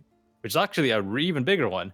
Cast and damage taken, Immortal Call, low level on like almost every build will be like really good. That give armor, or is it like DR? DR, which is amazing. because I don't believe you have a lot of DR. Okay, got you. And then, okay, so you're saying like make sure you have like, so for example, if I'm following this Route 2 Peaconk build guide, I might go through the entire campaign and I might only have like one of the like 4 auras he wants on, right? And then I definitely probably won't have Immortal Call, cast when damage taken. So you're saying make sure when you're getting into maps, you make sure you have all of like the 3 or 4 link, like the setups that you want. Yeah, like add anything that's missing, you know, take your time to think about it. Maybe you need like reservation nodes on the tree, but you don't want to like rush those nodes. So maybe you need like, okay, in the next 5 levels, I'm going to get these reservation nodes and I'll add like skitter boss because that's going to really help my boss damage later on. And it's also going to chill the bosses so they attack slower and I can, you know, dodge their hits. Got you. And is there a general rule of thumb for like when do you need your 5 link, for example? Like, is that kind of like you need that as soon as you start maps, or is that, you said tier 7s is where you go for the 5 link, so, right? I think a good recommendation to start looking for one is before T11s, but you don't need it. You can beat T16s in a 4 link. Oh, okay, shit. But if you get it, this is definitely an example of like, man, this is gonna feel easy and great and amazing. And then it's worth mentioning in Trade League, there's a high chance that the 5 links are just everywhere. And you might be able to just like buy them for like 5C and like white maps. I don't actually know what the market is like. No, I wait. Do you not normally play trade? Are you gonna play trade this league? I'm gonna play trade this league. I skipped last league. I was just like busy and stuff. So. Got you. Okay, cool.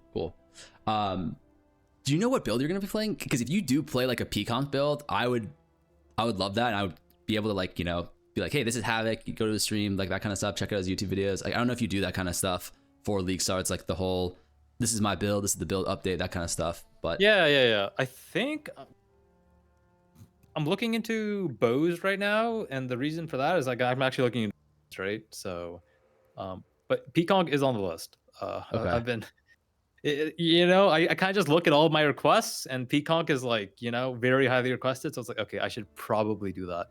Dude, do Peaconk. I'll literally just be like all the PoE 2 noobs that I have, I'll for sure send to you. If you do Peaconk, yeah, that'd be sick. And also, I could ask. But you questions. I will say, until that is posted, the Econk video / guide I have up to the end of Act 3 is like perfect for starting. Okay, it's perfect. And theoretically, like the playstyle won't really change that much either. I mean, again, you need different flasks. It is different, right? You just need to upgrade your flask more. That's my understanding of it. Okay, got you. Maybe like you just need to farm more. So I don't know if I've said this, but I said it for mapping, but I'll say it for the campaign again because it is really important. If you just like clear some extra mobs in a zone, you're like 1 gem level higher than you normally need to be. It will be so much easier. Plus, just having more currency in the campaign, more alterations, more rare items, more life, more resists, more everything. It's like okay, like, and you can also even consider farm zones. Farm zones are very important. So no one really farms in Act 1, I'll be honest, but in Act 2, Northern Forest is a great farm zone. You just want to like, you know, do a run or two there. In Act 3, you can consider Docks. That is an amazing farm zone. Some people even farm like level 30 there. You can find 4 links in there, you know? And then in Act 4, there's nothing really too great in Act 4, I want to be honest. They're all kind of like mid. Dry Lake's kind of there, but it's pretty mid, I'll be honest. Chamber of Innocence in Act 5, though, is like amazing. You could farm there for like 45 and just like have a great time. And these are like, so a little bit of history. So right now, all the racers were really good at like getting all the stats we need while moving, right? But before we were good, we would set up our stats during these farm zones. So it was actually the meta for the longest time to do like 3 innocence runs and like prepare for Act 6, right? You know, for the res penalty and stuff. Some of the docks and stuff. So I think that's a fairly big recommendation I would give. I think it's a great call. That's a really good call. Do you know what the Act like 6 through 10 farm zones are off the top of your head, or? So generally, if you do the Innocence one, you won't need to do any of them. But I think, because I remember this has always been a problem. They're all kind of mid. They're nothing really good. Like, technically, you could do Northern in Act 7, but it's kind of like, eh. Okay. Act 8 is like obviously Act 9 Blood Aqueduct is obviously a huge one. Act 8 Harbor Bridge is a huge one. Is there anything in Act 7 or Act 6? 8 Harbor Okay, Bridge. Act 6, we can add Southern Forest. It's like up there. It's like decent. It's not bad. Okay.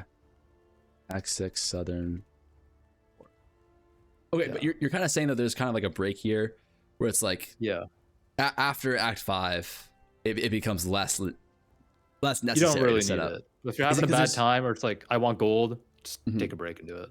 Is that because like the pack sizes kind of get a lot bigger and like the XP, like yeah, you just the density don't need is just so high. Yeah. Okay, yeah. okay, Like, got honestly, you, there's like so many mobs. There's just so many mobs. Crazy. Okay, cool. And like on the same subject, do you have any like? Is there a general rule of thumb of like maybe you can give like 2 ideas of like one is like maybe a speedrunner, and then like maybe like slightly less good than a speedrunner, like maybe like a good player, like what the eye level that you want to be below, or like what your level you want to be below the zone is, and then like maybe like a normal player would just be like you want to be like at the level of the zone or a little bit higher. Can you kind of talk about that a little bit? Yeah. So generally, I will start with saying generally you want to be 3 levels below, but we need to first talk about XP penalty actually. So the XP formula in this game, I'm trying to think about how to explain it, but basically it's like it starts at 3. If you're 3 levels, then you'll get 100%. If let's say you're 4, you'll probably get like 80%. Right? Okay. But every 16 levels, that safe range goes up by 1. So at level 16, if you're 4 levels below or above, safe range is like that's 100 then, right? And then like technically you could abuse the math and be like 5 levels at level 16. I see. And then at 32, it's like 6, and then at 48, 7, and so on and so forth. 64 is the next one. It's a kind of a lot to think about. It is something speedrunners use, and the simple way to do it is just say stay within 3. And I think the next easy thing is probably just giving numbers, because like, so in the run, I'm doing math sometimes. Like, okay, how much XP? What am I at, and what do I need? But I don't think people want to do math. I don't think you want to do math during the run. I think you just want to be like, okay, I want to check off that I got level 12 in Act 1. And then by Act 2, I want to be like, okay, I got level 22. That's great. Even better is this idea of just if I'm 3 levels within the zone, that's perfect. Like, or 3 to 4. Okay, that works. That works. That honestly works. Okay. 3 specifically, like 3 is perfect. Like if you're 3 is perfect. If zone 60, you're 57, you're golden. Yeah. Okay. There is one. Act 4. Act 4, make sure you're level 32 before entering Belly of the Beast. Otherwise, you will have problems. Big problems. Why level 32? Is that like a break point for like a specific skill gems? It is a break point. For some reason, the level of the zones ramp up very quick. And then it is, when you're going fast, it is very easy, very frequent to be below that level. And your XP just sucks after that. I see. Okay. Yeah. Got you. That's good. So 3 levels. And then like, if you are like a noob and you know, like, I think like this is good general advice for someone who wants to like be competitive and like, you know, race through the acts as fast as possible. But like, what would be like your guidance for someone who's like a noob, like first time playing PoE 1 potentially? Like, I think it would probably be like at level or above. Like, what are your thoughts on that? I'd say at level. I'm just gonna look at look at the zones. It's like off the top of my head, it's like Act 1, level 12, Act 2, level 22, Act 3, level 30, Act 4, like high 30s, like maybe like a 36, 37, 38 even. I guess another thing to consider is that these guys will have 0 map layout understanding, right? So they like won't even They're have gonna a be high level choice. anyways. Yeah, okay. Like with what you were saying with me, like I was high level, but it's because like I don't know the layout, so like I have to kill more mobs naturally, right? So yeah, okay. Exactly. And then like, is there like a play where like I guess you make sure you're not like 3 levels plus above zone, right? Or maybe like 4 levels plus. It's fine. It's fine. Just skip more mobs in the next zone, right? Exactly. So like when you start getting to that point, that's when you want to kill less mobs. It's better to be over leveled than under leveled, honestly. Okay. Like you so can maybe beat like the campaign at level 65. There's nothing wrong with that. Okay. So maybe like we don't even That's talk actually about. still technically under level. Yeah. Okay. So maybe like not even talking about going over level. Like that's fine if you're a noob, right? Just just like stay near the zone zone level. Stay within 3.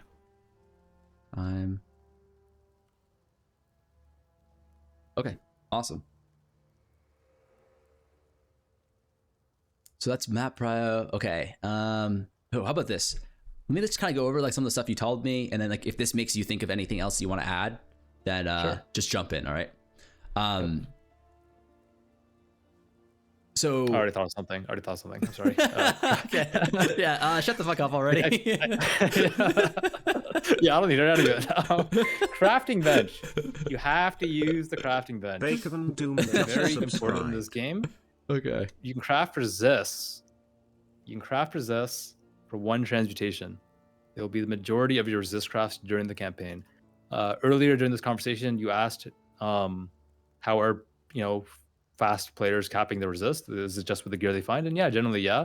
And then in Act 5, maybe in Act 3 or 4, they might like do a craft or 2 on an item. So let's say I'm talking to a noob. I'm like, hey man, in Act 3, try to cap your res. And you can do that with transmutation orbs.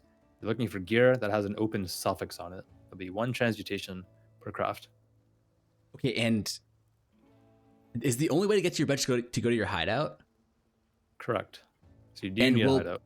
Will people who play PoE 1 for the first time, will they have hideouts naturally, or you have to get to maps first? You actually do not have a hideout. So you need to play, the first hideout is in, okay, 100% for all your followers, do 1 practice run to, I think it's Northern Forest is the first hideout. Oh, okay, that's Act 2 though, right? Act 2. Yeah, Dread okay, Thicket. so that shouldn't be a problem because you're not suggesting them to use the crafting bench until Act 3 or 4 anyways, right? So exactly, no problemo. Exactly. Okay. Yeah. And there's also a hideout in Act 3 in the sewers. That one might be a little bit easier to find. Okay, Act 3 sewers. Act 2 Northern Forest. Yeah, it's one of those things that like you don't think about because you just have it done. But I guess actually very important. This is your first time playing. Because people are gonna be like, okay, crafting bench. Where the fuck do I find this? Go to your hideout. What the fuck? I don't have a hideout. Yeah. Okay. Be more specific. It's in the Dread Thicket in Act 2, which is connected to the Northern Forest, which should help them find it. Yeah, that's good. Dread Thicket, Northern Forest. Connected to Northern Forest. Okay, awesome. So you're saying, okay, so the crafting bench, you can add resistances on, like it's like what, like 10 to 15 res per open suffix, or like if you have an open suffix on your gear, because you're only gonna get the tier 1. Okay, and is that gonna be like is the crafting bench gonna be or is resistances the only thing we're gonna be using the crafting bench for, or is there other stuff that it's like worth adding on as well? Early campaign. Attack-based builds, it is elemental attack-based builds. It's very important to craft a flat fire damage or flat elemental damage to attacks. They're very, very important, and you get these around Act 3. Spellcasters have a similar craft in Act 3, the flat damage to spells. For a poison build, Peaconk, I don't think there's anything else you want to concern yourself with. Like in theory, so I on a Peaconk build might actually craft that just to min-max, but like you don't have to. It's just because like you think about it, all your scaling is like increased projectile damage, and probably have like precise technique, and you probably have point blank, and so you have the multipliers anyways. It will help, but like it's like a min-max type of thing. I see. Okay, so mostly just so for us it's going to be Peaconk is just going to be just need res really, and then for pretty much attack speed under shield is like maybe the only thing. Okay, elemental attackers will need flat damages on, I'm assuming like rings or yes, rings, gloves, and amulet, the main slots. And then casters will need cast speed, you said, or is it flat damage to it? Can you get flat damage to spells, which would be on the weapons? To spells on weapons. Okay, cool. Yep. I'll include that in there just in case. Let's just talk about movement speed too. That's also another one. At the start of Act 3 in City of Sarn, you can find movement speed to the right of the waypoint. It costs 3 augments, 10 to 14% range. So not that amazing, but sometimes if you made it that far and this is your only option, it's not the worst. 10 to 15? Oh shit, yeah. We're down bad 10 then. To 14, yeah. 10 to 14, okay. Got you. Do you think like, so for like pretty much for campaign, my understanding is that it's pretty limited. Like you're not gonna be getting like insano shit, but like the crafting bench can go pretty hard. For example, I think you can guarantee pretty much like the equivalent of tier 3 res with the hybrid like elemental thing towards the I I think that's a map recipe, right? The hybrid res. Yeah, so you actually get a hybrid res during the campaign. I believe it's Act 6, I think. And you get the tiers up. So if you maybe you like take a picture of like the craft icon, right? And then like just pick them all up. Just pick up every single one. Don't memorize which ones are where. Just pick them all up. That way you don't miss anything, and you will get all the resist crafts on the way. The important ones are in like harvest and in lab. Crystal veins. These are some of the zones at the top of my head. Okay, got you. Okay, cool.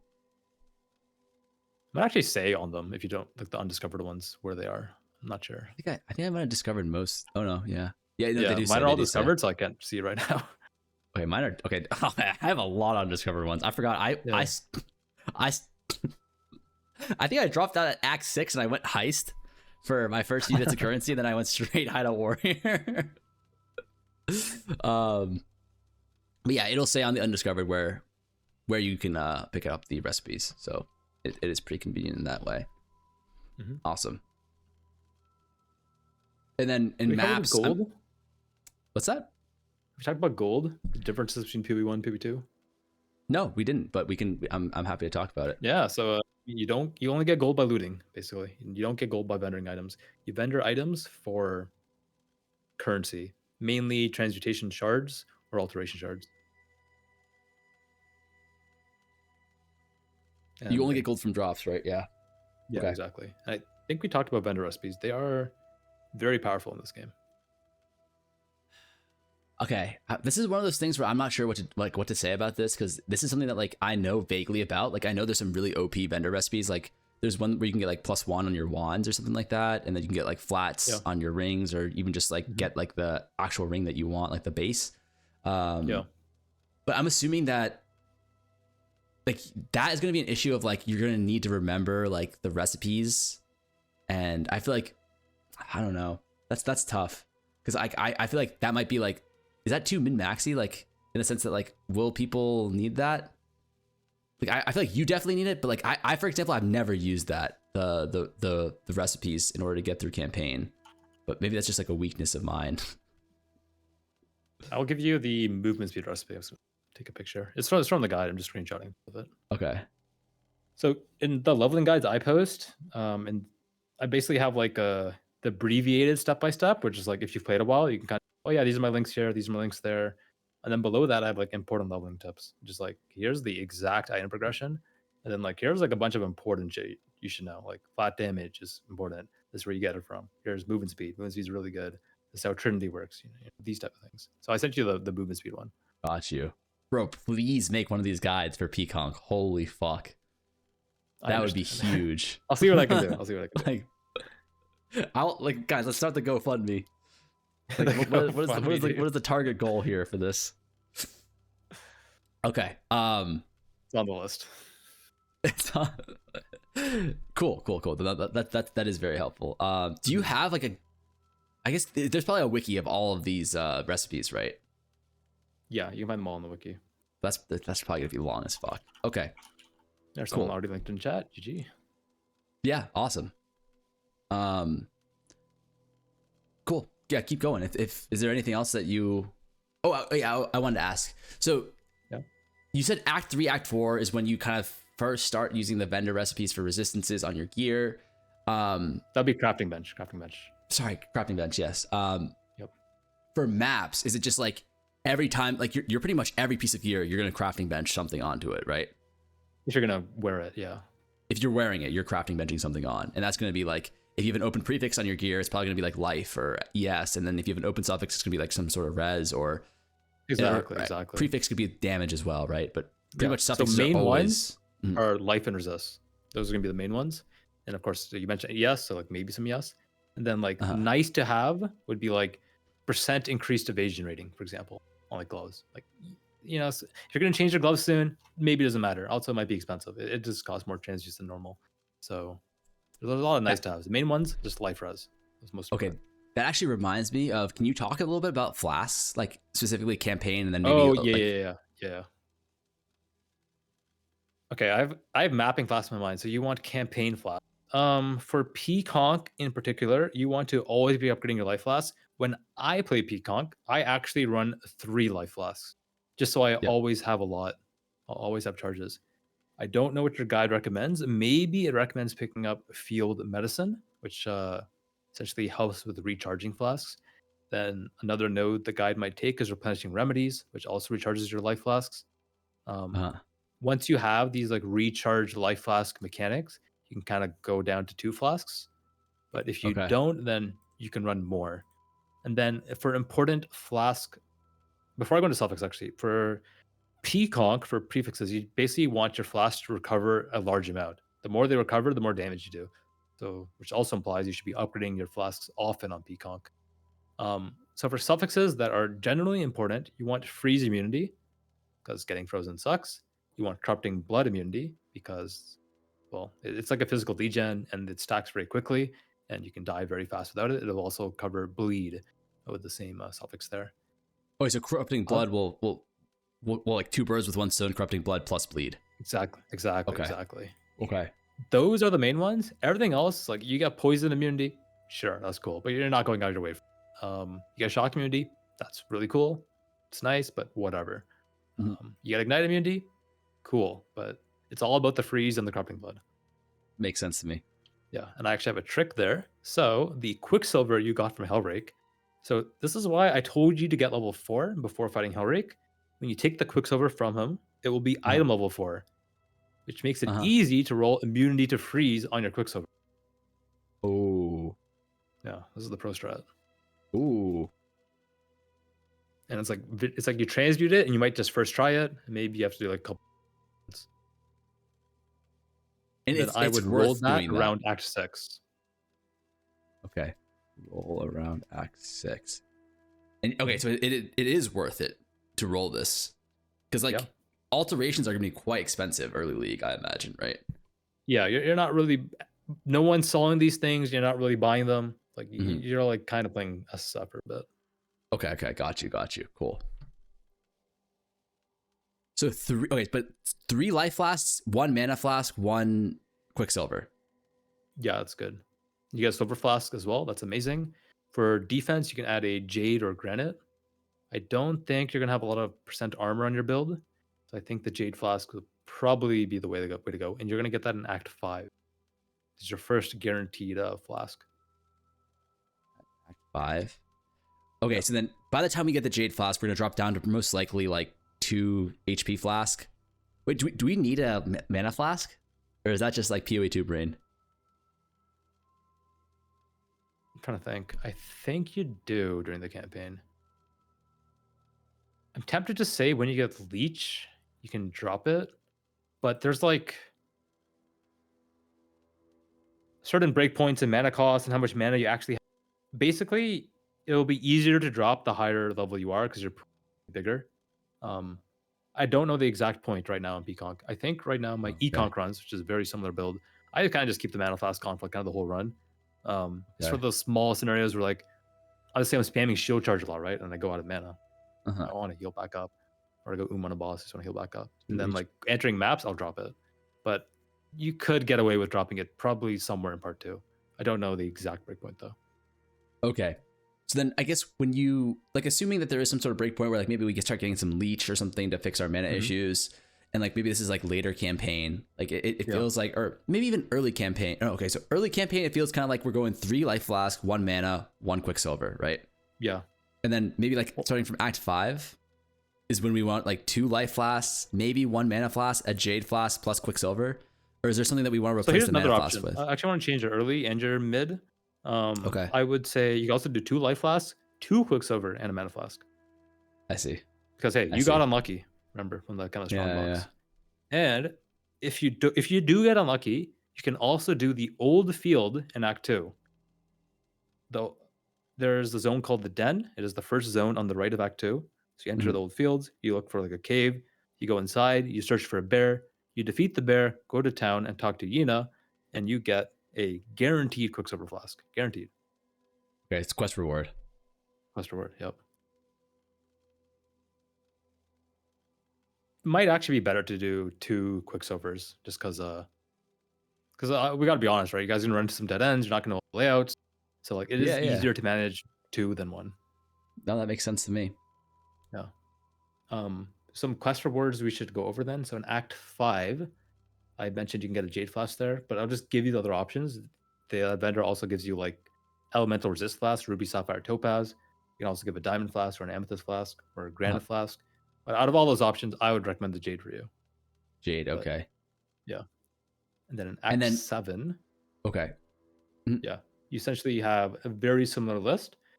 You could take a Sulfur Flask there, which will give you Conk Ground, which is like regen, but also % damage on use. Or you could go for a Quartz Flask, which also gives phasing. Phasing is really nice. And spell suppression. Got you. Okay. Yep. And one more. And last one. Okay, sorry, go. Last one. In Act 10, you will get a Silver Flask. There are other flask options there, but because you've taken Jade earlier and maybe taken Quartz earlier, you're gonna want the Silver Flask. That is, your guaranteed source of onslaught, basically. Okay. Which is essentially just more movement speed and attack speed, right? Exactly, and cast speed. It feels really good. And cast speed. Okay, wow. So it's very solid. So, yep. Do you at that point are you just dropping your Quicksilver Flask for the Jade Flask or for the Silver Flask? Oh, you always keep the Quicksilver on. No, I mean the second Quicksilver. Oh, second Quicksilver, yes. Yeah. Okay, and then I guess like at what point do we drop the second Quicksilver? Like what should our mid campaign flask look like? It's gonna be like 2 life, 1 Jade, 1 blank, and then another. Is it gonna be 2 Quicksilvers or is it 1 Quicksilver and something else? You see what I'm saying? In the headspace of Econk or Peconk. It's like I play 2 Quicksilvers for all of the campaign. Okay. But if you're playing Peconk,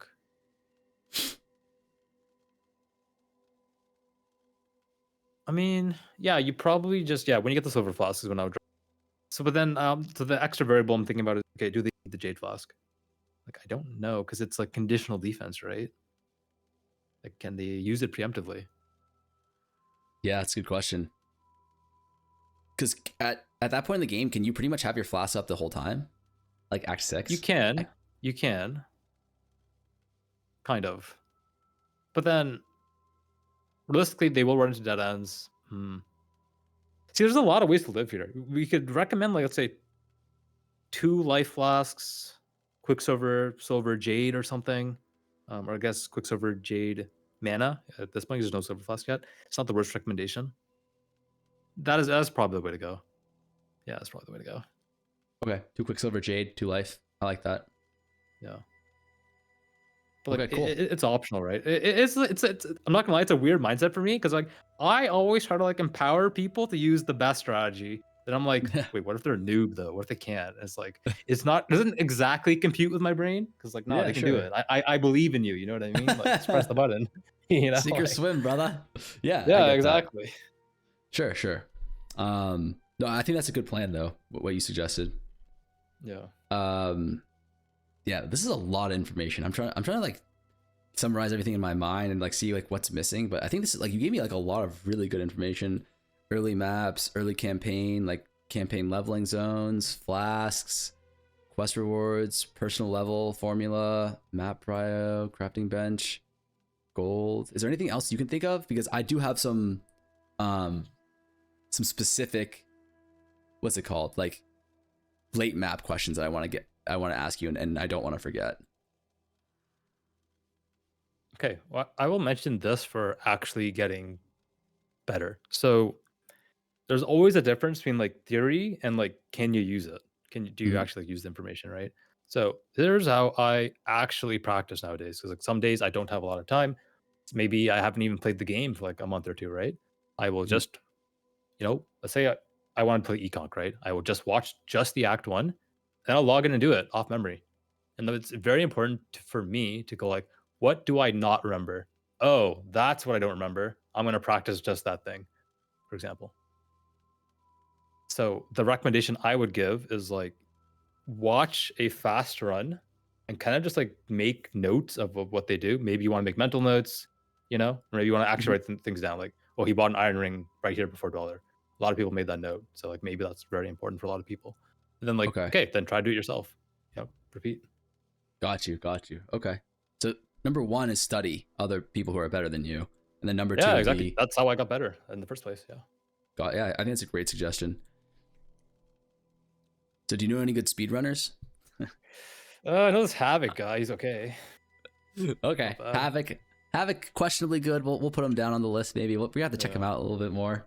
Yeah. Okay, so that's pretty much it for campaign. You think, like, do you feel pretty confident on like that? Maybe we can revisit it if you think of anything else for campaign. But I feel very, very confident with like just a lot of information that I've gotten, and I'll follow up with you on some stuff like when I actually like face it. But can you talk me through like what is like the meta, or I guess the best way to approach mapping the first day of the league, right? Like I know that there's like some sort of like, you know, you get your first 2 stones and you get your 4th stone, and then you start, you know, you run like, what's it called, the one to get more maps, like that kind of shit. And then like after that, then you go into your farming strat, blah blah blah. Can you walk us through that a little bit and break down like what, you know, like a reasonable strategy for us to be doing like the first day or 2 of the league is getting into maps?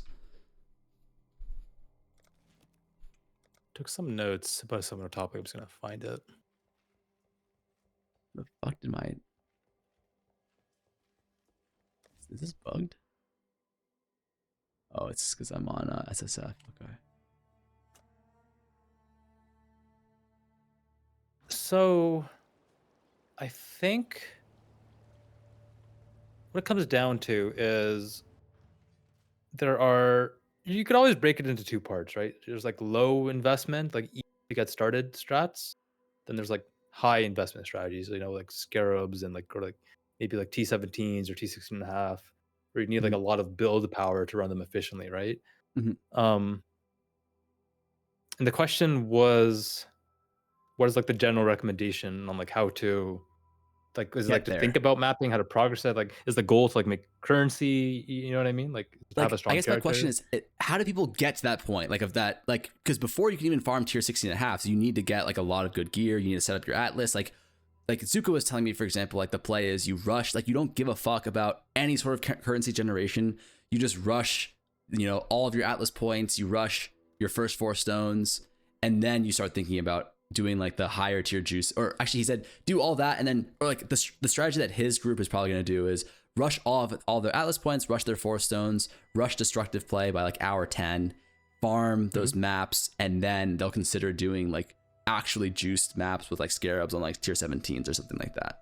So that is a perfectly viable strategy, and like it works. So the atlas tree is like kind of like a skill tree, right? And like the more points you have, the more you'll get from your future maps, right? Depending on the strategy you're doing. You probably don't need like 100% completion, like 132 points, I believe might be the cap. Yeah. But maybe you just need like 100. So like you want to plan for getting those 100 points. And you probably want to plan for getting your first 4 void stones. Maybe you want to buy them. Maybe you want to go and defeat them yourself because you just want to do that for whatever the reason is. Okay.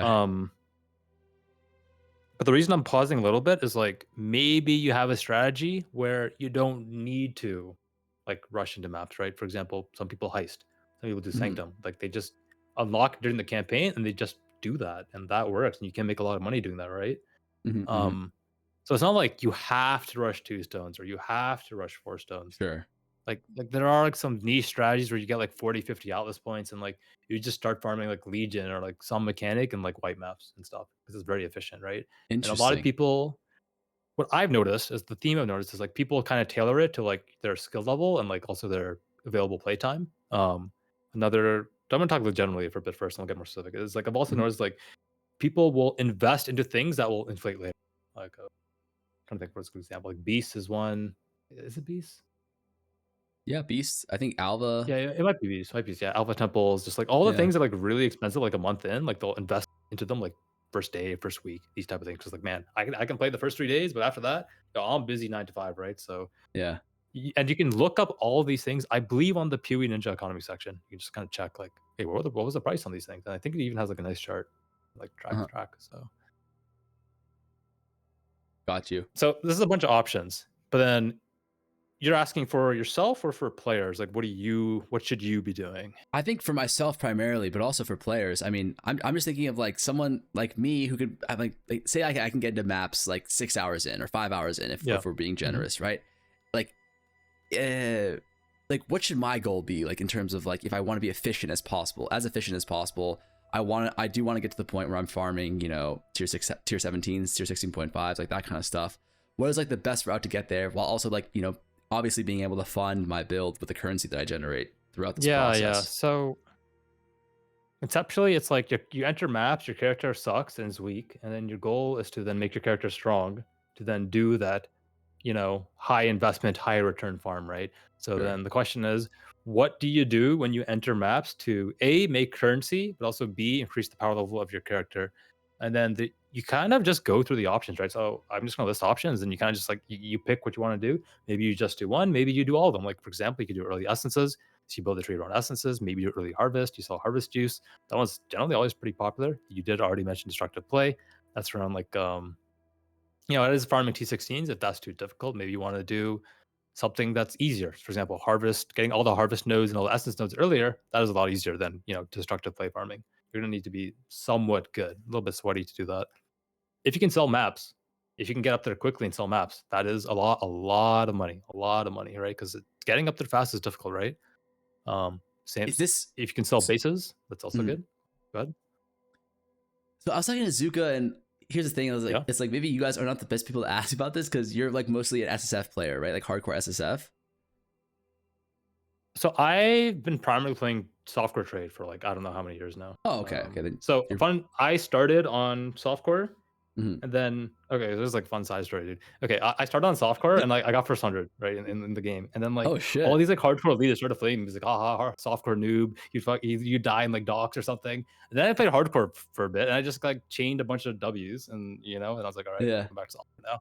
Just like Got you. that's Yeah. the side tangent. You there. shit on them a little bit. Tell them to shut the fuck up, sit down, kid, then you can do what you want. I respect that.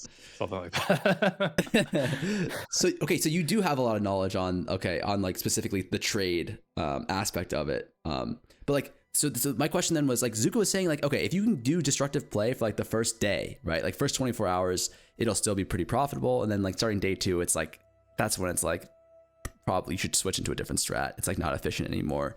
Is that the exact breakpoints of like first day this, second day that? I don't have that right now. I just okay. It is kind of like you need a couple leagues of like, or even just a league of like recent times of like, okay, this is what the rough prices were.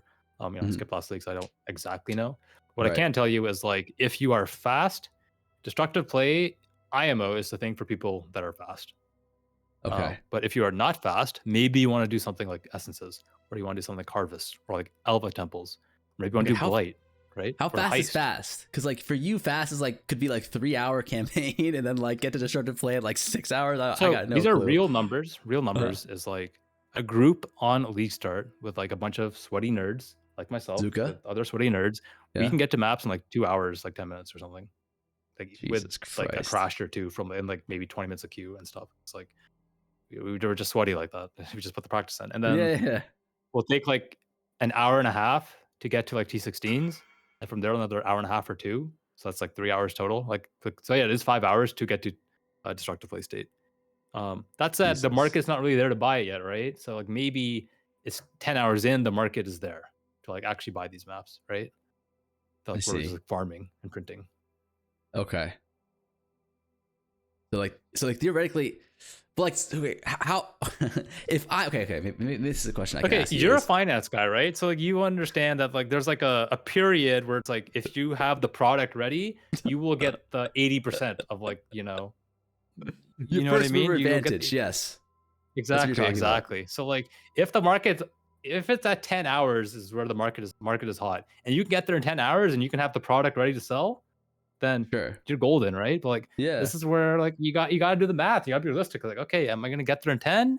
Is 10 enough? Is that too slow? Maybe that's fine. Maybe Bazooka said, okay, the market's ready and buying, it's hot for the next like first 10-hour mark to 30-hour mark. Maybe that's numbered. And if you think you can like be ready for that time, then go, right? No, okay. Well, that's kind of what I'm asking you is like, or that's what I'm trying to ask you now is like, I have a good understanding of like, okay, this is how fast it takes me to go through campaign. I have done that like many times, but like I have very, very little understanding of like maps through tier 16s. Like how long should that take me to do? Or like how long is like a reasonable goal for me to do? Because I've only done that like one time probably of just going through like tier 1 maps to tier 16? Like, what is a reasonable time for like someone who can practice this over the next 5 days, able to get that time down to? Thinking, because man, it's so hard to tell. This is the problem. Like, you're doing 5-hour campaign.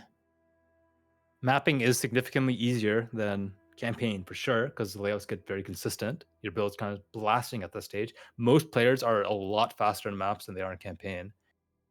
Could you, within 5 hours, go from T1 to T16s? Is that reasonable? Does that sound reasonable? Like, I feel like maybe. That sounds Like, reasonable to I me. don't know. Like, maybe. I got stuck in red maps last league, like where it was like, that's where like the first time I hit a wall, it was like, okay, I'm getting one shot like every other monster, and I don't do enough damage. Is very the secret, which is not a secret. The secret that myself and like other speedrunners can get these crazy like either Exarch or 4-stone times is the progression. We've planned it out, and essentially like we just have good stats the whole way, especially good damage, and we get a lot of our defense via don't get hit. This is why we can go so fast. So as long as your build guide, like you're not falling over getting one shot and you have good damage bosses, I think the 3-minute benchmark I gave you was pretty good. Mm-hmm. Like we can actually kind of go off that, right? Like 100 maps times like what? 3 minutes, 300, 3 hours. 5 hours? It's like doable. Well, it's actually exactly 5 hours. Yeah, it's like doable. Like honestly. Okay, got you. And I will say for myself, I am aiming for like 2 minutes or something, but like I'm trying to be reasonable there, and like if not faster. I'm aiming for 159, so yeah, I hear you. you. You know. Yeah, you'll get there, Havoc. one day. Okay, got you. And I mean, I'm actually aiming for lower, but I just want to say the number. I mean, 158 for you probably. Okay. Okay. I'll stop. I can keep going. So Zuko was telling me like you need like 132 out of 132, but like you're saying like 100 might be enough. You want it. You really want it, but like you can get started without it. Because I mean, like how does that progression work? Because he was telling me like you go 2 stone first. Like, okay, maybe can you talk me through like what the actual progression, like the efficient progression for Act 1, from tier 1 maps to tier 16 is? Like, explain to me, like I'm a noob, because he said just like you do 2 stones. I'm gonna be honest, I don't even know what the fuck the stones do. Okay, and then like he said after you get 2 stones, like blah blah blah, and then like you go back and you farm some of the tiers, and then you go for 4 stones, and then I got confused at that point because I was like, what the fuck are stones? Like, are we getting high? A 2-stone guide. I'm gonna link you the planner from it. You don't have to watch the video. Okay. So, that is the wrong thing. Let me hit the link. There you go. You open that up, and then you can just open up the Atlas tree, and then I will explain the steps. And you could like watch the video later if you want. Okay. I think it might be like embedded in there or something. Okay, cool. I see it. Yeah. So if you start at the start, it's 0 points. That's where we start. First thing I do. So I kind of see this as 3 steps. We got this normal map section, right? In the first 27 points, I am rushing Unwavering Vision. That's the first step. Unwavering Vision is this. Yeah. Yeah. So at the top, you click the left arrow and to go back in the steps. Oh, okay. I see. First 27 points is here. Ah, perfect. I was about to say, like, yeah, exactly. So I even got the first 18 just to like, exactly. We want middle Kurak, and we want these higher level map drop nodes. Then we want to get Unwavering Vision, which gives us immediately 20 points, which you then, go to the next step at 47. You see where you put those points in. And, it's connected map drops, it's more Kurak chance, and it's more higher map drop chance. These are basically the 3 stats that you want. And this is, it's really that simple. So it's spam white maps, 27 of them for 27 points. If you get a completion from a yellow map or 2, that's great. There's nothing wrong with that. And then you just try to progress up. So I will review the Eater Exarch mission, the quest, is you find the envoy in a tier 8 map. He'll give you a compass. Can we pause here for a second? I'm sorry. I have a question about the previous step. Okay.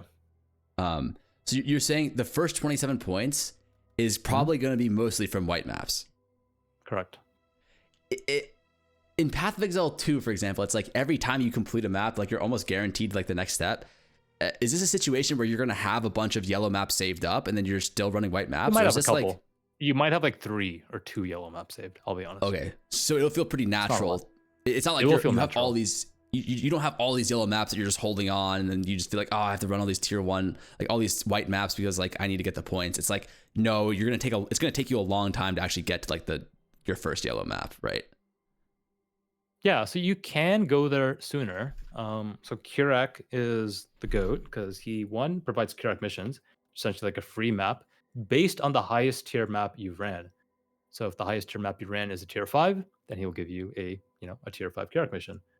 I do need to differentiate that a little bit further. So he has 3 types of missions. There's like the white missions, the yellow missions, and the red missions, right? Yellow maps are tier 6 to tier 10, and red maps are tier 11 to tier 16. Mm-hmm. So let's say you're in the. I'm going to skip a little bit ahead, and then we'll go backwards. So let's say during the yellow map section, you run a tier 8 map, but then you got no map drops. Really unlucky. Mm-hmm. But you got a Kirak mission on the way. You check Kirak, he has a tier 8 Kirak mission for you, and it's yellow. It's like, yo, it's amazing. You're on that map, and hey, maybe you get lucky, and a tier 9 map drops. Bam, you're back in action. You know what I mean? Progressing like your quest like really fast again. So yeah. Okay, so maybe one question I have is, are we always running the highest tier map that we have, or are we trying to like fill out some of like when we're getting our first 27 points, are we just like we're running all of our tier 1 maps so we can complete tier 1s, and then we're running all of our tier 2s to complete tier 2s, and then if we have a tier 3, we're just holding on to that until we finish our tier 2s, or is it just like we have a tier 3, let's just run the tier 3? That's get our what points? I would recommend to like Giga noobs, like super noobs. I don't think you guys are Giga noobs or super noobs. Like you guys might be new players, but I think I would break it down into just like, okay, just run the white maps. Don't worry about the tier so much. For the Giga noobs, you just run the white maps. Don't worry about the tiers.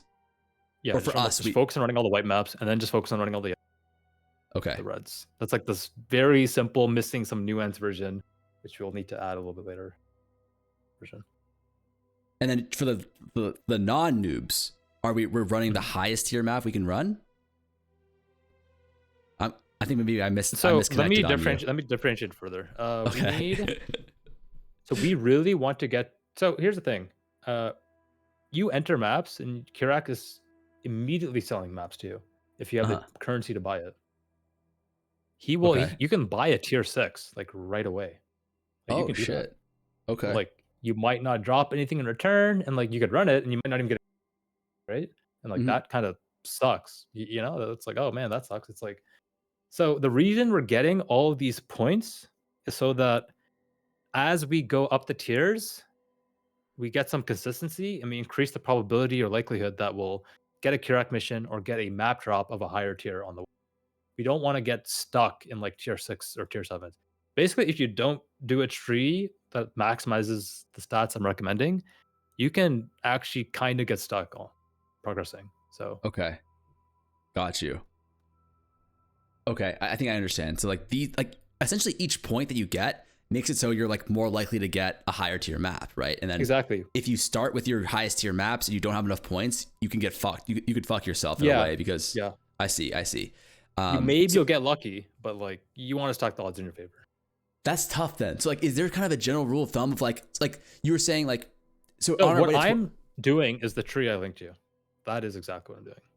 Sure. For the tree, like this kind of makes sense. Like this is kind of like the meta. Like you heavily invest in getting the additional maps, but I mean more so like how do you approach like how would you approach running your maps? Like you get your first map, you have a tier 1 map. Like, are you buying out all of Kirak's maps? Like, are you buying the tier 6 maps if you see it? Are you buying all the tier 1s? Like, how does that work? Because like, it refreshes every time you level. So right? You asked 2 different questions there. You asked how am I clearing the maps, and how am I? So I am trying to just complete maps based off what I drop to start, and then how much I clear depends on whether I need XP or not.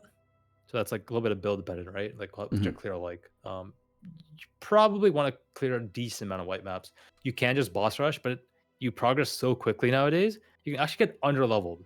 You'll fall under the XP. You'll hit XP penalty actually when you go to yellow. So it's very bad. And also it's very easy. Again, so I mentioned earlier, if your build doesn't have like scientific progression and you're trying to do like you're level 70 and trying to do level 80 maps, you might have that really bad time where it's like, man, I'm getting one shot. I do no damage. This sucks. My Leaguestart is like not feeling good right now. So I would make a strong recommendation to clear most of the mobs in your maps, especially in the white map section. And I'll add my nuance. This is just for you to consider. In some, let's say like T1s, T2s, I might skip some. But like it also depends on my current map pool. Like, what do I have in my inventory? Like, is this my last map? Then maybe I want to clear a lot more. Or no, I have like 7 maps from inventory. Okay, I'm just gonna rush to the boss in this one. But it depends on what I have. I see what you're Also, saying. technically, what Kirax is selling is also what I have, right? If I have the currency to afford his maps. I see. Okay. No, I'm trying to I'm trying to think of this because it's like something that like I've never really had to like do. I was just doing like, I think the way I did it last league was like I was running through most of my tier 1s, and then if I had like a couple tier 2s, then I would start running tier 2s even if I didn't finish tier 1s. And then like if I had a few tier 3s, then I would kind of just like skip the step, like leapfrog a little bit. But like I don't know if that's really realistic, like. So some people, I'm gonna be honest, I see people mention like diagonal strat and like all the others. These names, I don't really even know what they mean. I'll be honest. I just like go like, okay, this is the good strategy. This is what you should do. The one that does make sense to me, which is not a bad idea, is I think people call it horizontal, where it is, and it's what you mentioned earlier. It's like you do all of T1, you do all the T2, you do all the T3, you do all the T4. For beginner players, that will most likely guarantee that their build has enough power, and you'll avoid that scenario where like, man, I'm a T11, and I'm just getting one shot.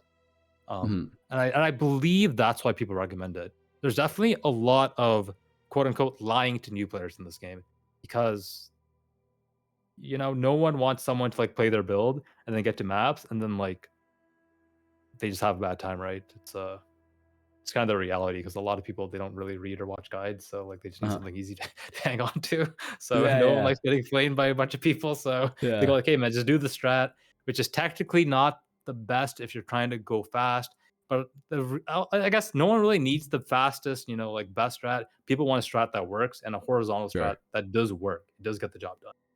Sure. That makes sense. Okay, horizontal strat, that's like the noob strat. That makes sense. You clear each tier, and then you like, once you finish the tier, it's like kind of like a pyramid, right? You build the first foundation, you finish that, then you go to tier 2, build the foundation, tier 3. I like that a lot for new players. Okay, so this is the part that I'm kind of understanding, and like I don't think it's your fault at all. I'm like I feel like maybe like I've kind of started kind of capping out on how much I've learned today because it feels like I'm in college again. And I'm like taking like 7 classes right now. And it's like the end of the day, and I'm like, holy fuck, like what do you like? We're talking about like econometrics now, and I'm getting a little confused. But what are you doing? Like you're not doing pyramid, right? You're not clearing all of tier 1s and going to tier 2s, then clearing all of tier 2s and going to tier 3s. Too much time. You're doing like probably some sort of hybrid where like you're clearing a lot of the tier 1s, then you're going to tier 2s once you have enough tier 2 pools. Like, can you kind of talk us through that? Yeah. So it's similar to what I said earlier. It depends on how many maps I have, right? If I have 1 map, I'm going to clear a lot of the map. If I have like 5 maps, I might just rush the boss. And so the spectrum is basically, so there's 2 poles. One side is clear the whole map. The other side is just rush the boss and kill nothing on the way. Then maybe the middle is like, okay, rush the boss, but kill some stuff on the way. Or the other side might be like, kill 50% of the mobs, right? So like, sorry, Havoc. To you. Yeah, go ahead. I'm not asking about like clearing them, like the number of mobs you clear in the map. I mean more so of like, when do you like, how do you kind of like upgrade from tiers? Like for example, if you have like 5 tier 2s and you have like 1 or 2 tier 3s and you haven't finished clearing all of like the tier 2 like map atlas points, like how do you know when to kind of? I'm not even thinking about the tiers in the light map section. Like maybe I might think about tier 5s, but like I'm just trying to get my points. When I'm near 27 points, I'd be like, okay, let's try to run some T5s now. So maybe I get some yellow maps, like prepare for the next section. So I see it as like the white map section, then the yellow map section, then the red map section. Okay. So I kind of see what you're saying. It doesn't matter. So, I'm going to go like 1, 3, 5, 2, 1, 4, 1. Okay. Like that's where I was kind of hung up on is that you don't care about like, okay, like we're progressing, like we have this many tier 5 maps saved up. All you care about is I need to get 27 points on this white map section so that I can have access to what's it called? Unwavering vision. And then that's when you start thinking, I need like towards the end of there, that's when you're like, okay, I need to start doing some white like tier 5 maps so that I can have some yellow maps ready for the next, like the next leap of the points that you're going towards, which is like the Kirak mission stuff, I think, or is it the? No, it's the adjacent map drop chance, that kind of stuff. So that's kind of how you're pressing. Yep. So for white and yellow maps, you kind of treat like a tier 1 map the same as like a tier 4 map, right? It's just there to give us points. We don't really care about getting like the next tier of map. Is that accurate? For white maps, I heard you say yellow, so just white maps. Oh, okay, just white maps. We don't care about. Okay. Yeah, you'll need to get completion from a couple of yellow maps because you'll notice like 47 points. You're like 1 point away, and you need 3 more points to like get the cure activation chance. So like you need some more, and then any extra points after that are just connected maps. And then when we start getting into the yellow maps, how do you kind of view like the tiers? Like, are you like, okay, we really want to start pushing like tier 9s as quickly as possible, or like exactly? We just want to push up. Now it's time to start the quest, and to start the quest, we want to run a tier 8 map. Oh, okay. And inside that map, we want to find the envoy, and the envoy will drop a compass, random. It's either Eater or either Exarch. Then you will add that influence to your map device. You just like talk to Kirak, you click your map device. It's automatic. You don't have to think. As long as you pick it up in the map, it works. Then I highly recommend having your quest log open. You'll see pro racers with it open all the time. It will say, run a Searing Exarch influence in a tier 9 map. They'll say stuff like that. Then say, run it in a tier 10 map. So you've probably already done it, so it might not say, or this character hasn't made it up. No, it has. Got you. I think I understand. So I think, correct me if I'm wrong here. Yeah, okay, white maps, our only priority is getting 27 points for Unwavering. And then after that, our goal is to push tier 8s in order to like get to tier 8 as fast as possible in order to start the quest line. Because the whole point of the white maps is to make it so that you actually have like the map sustain. I don't know what the correct word is, but have the ability to start getting like the higher level maps at like a good word. That's a good way to put it. Yeah. Okay. And then once you get to like the yellow map section, which is after 27 points, obviously you're still going to want to keep on investing in the same things that you're investing in, but you kind of reach a certain, maybe arbitrary, not arbitrary, it's a pretty significant breakpoint, the Unwavering thing for like 20 more points, right? It's pretty massive increase of Atlas power. And then there is when you start wanting to focus on the quest, and the quest is like then like the only important thing that you care about, right? Is if it's like tier 9 for the quest, tier 9 is what you care about. If it's tier 10, then tier 10 is what you care about. But you don't really care about like clearing out like the Atlas at all. Like you don't care about going like, oh, we need to finish our tier 8 Atlas nodes in order to get our points. It's just the second stage of yellow maps is focusing on quest. It's just quest. Okay. Yeah. Got you. And if we get Atlas points on the way, that's great, which we will be getting, but we just need to finish our quest. Yep. Okay, cool. And the quest, these 2 quests are how you get the first 2 stones, right? Correct. Okay. So at what point of this kind of like, of the Atlas tree that you sent me, will we have our first 2 stones? Is it like 65 points usually? Roughly. Yeah, roughly. Okay. And then can you talk about like maybe like what like is the importance of the stones? Like what do they do? Do you have any in game? Yes. Let me just write this down. Then I would just suggest you hover over it because very self-explanatory, but they're basically higher map drop chance is the basic version. Actually, no. Is that old? I think it might be T17. My stones don't show. Quests or 2 stones. Sorry, my brain is so dense. If I don't write this down, I'm going to forget. Okay, let me see. It says 2 stones, tier 1 to 15 maps in areas have 25% chance to become 1 tier higher. So that's map sustain. Yep. And then tier 16 maps have a 0.4% chance to become tier 17 for each socketed void stone. Oh, there you go. Yeah, so is that it is higher map drop and T17, which is very good.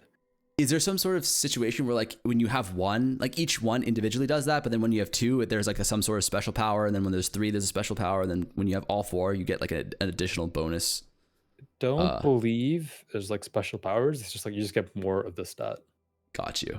But what that does do is on some endgame trees, you can kind of drop sustain, you know? And I see. I'll go on this thread a little bit further. So you have this like this Kirak tree, connected tree, higher map drop chance tree, right? That we're using just to get all of our points. Late game, you're not going to need any of that. You have all your points. Now you can like have all your points into like whatever farming strategy you're doing. I see. Yeah. Wait, what's this? Oh, fuck, this is a different quest. I'm starting to get confused here.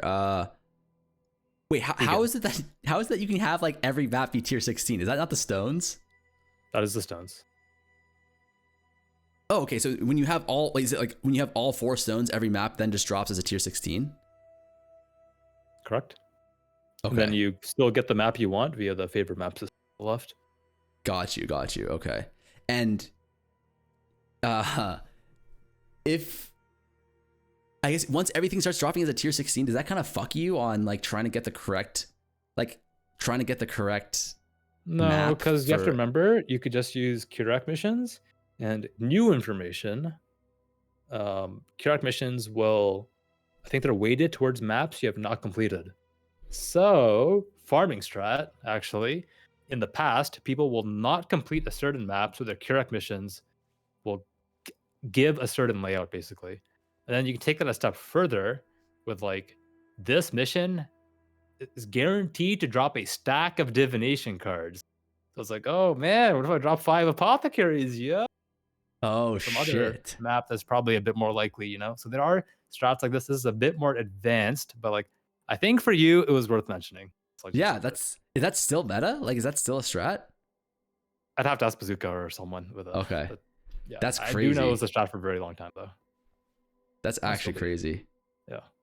Okay. So is the first 2 quests, you don't need to complete a single red map for the first 2 quests, right? So I want to double check when you say completion, you know, there's like requirements for completing a map, right? Like a white map has to be blue, a yellow map needs to be alchemied, and a red map needs to be elked and Volorb. Is that what you mean by completion, or do you mean like killing the map boss, like doing the map? Yeah, like do you actually need to do red maps in order to complete the first 2 quests? Like, is that one of the requirements? You do need to do red maps, because. So to summarize the quest again, you find the envoy in a tier 8. He gives you a compass. He says, "Hey, go beat this influence or something. They're attacking us or whatever." Then you get to tier 11. You defeat a tier 11 influence, and it will drop a. So defeating here means defeating the map boss in that tier 11 map, and it will drop an invitation to a mini boss. You defeat the mini boss, and it says, "Okay, you're allowed to go forward. Now, defeat the influence in a T12. Defeat the influence in a T13. Defeat the influence in T14, T15, and then in the T16, when you defeat that map boss, it will drop an invitation to either Eater or Exarch. And then you use that invitation and you defeat him, and yeah, that's how you get your stone. That's how you get your first 2 stones. Are easier, yeah. Wait, you have to clear a tier 16 to get your first 2 stones? Is that correct? You have to defeat the map boss in a tier 16 to get an invitation to. Got you. And then you complete the invitation, the boss, then you get your stone. Yeah. So technically, you don't need to clear it. I'm being a bit picky about language here, but no, it's important. It's important. Okay. But okay, I'm just trying to understand, because like I'm completely cooked in my brain about how the quests work. So okay, so you start the quest on tier 8s in order to even get like the compass or whatever to begin the quest, and then you kind of need to clear like pretty much tier 8, tier 9, tier 10, all the way up to tier 16 to get the invitation. And then when you get the invitation, you clear like is it like a Maven thing, or is it like a invitation where you have to fight like 6 bosses back to back, or is it just one boss? Sorry, I was a little bit distracted. You were asking about the Maven invitation. How? No, not Maven invitation. Is it the first quest? That invitation, is that just gonna be one boss, or is that just like the Eater boss? One boss. Yeah, it's quest Eater, quest Exarch. They're lower level than normal. They're, I want to say easy, but they can get you if you're nervous, I guess. Honestly, it literally comes down to nerves. It's a side tangent, but like I've been asked this a lot, and like one of the most common solutions to people's problem in many areas in this game has literally been like, "Yo, I just need you to breathe, take a deep breath, relax." Like, especially during the ball phase, right? Like that's how it gets people. So I see. Okay, cool. So that's the first 2 quests. That makes a lot of sense. Completing these first 2 quests, you said will get you to 66 points, or will it get you to like 100 points? I mean, you get more. Like you can have as many points as you want on the way. I mean, I guess like when you're. I'm gonna have around 65 points roughly. At the end of the first 2 quests, you're gonna have around 65. Okay. Yeah, because like. So I haven't gone for any completion from the red map. I've just gotten completion from my white maps and my yellow maps. Got you. And okay, sorry.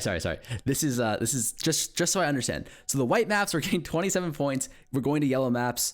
And then yellow maps, we're rushing tier 8 in order to start the quest. And then here, we're not really farming more yellow maps for Atlas points. We're literally just focused on the quest. So like if it's like we then want to push tier 8 to tier 9 to tier 10, so on and so forth, specifically for quest like completion, right? Yeah. So in that case, like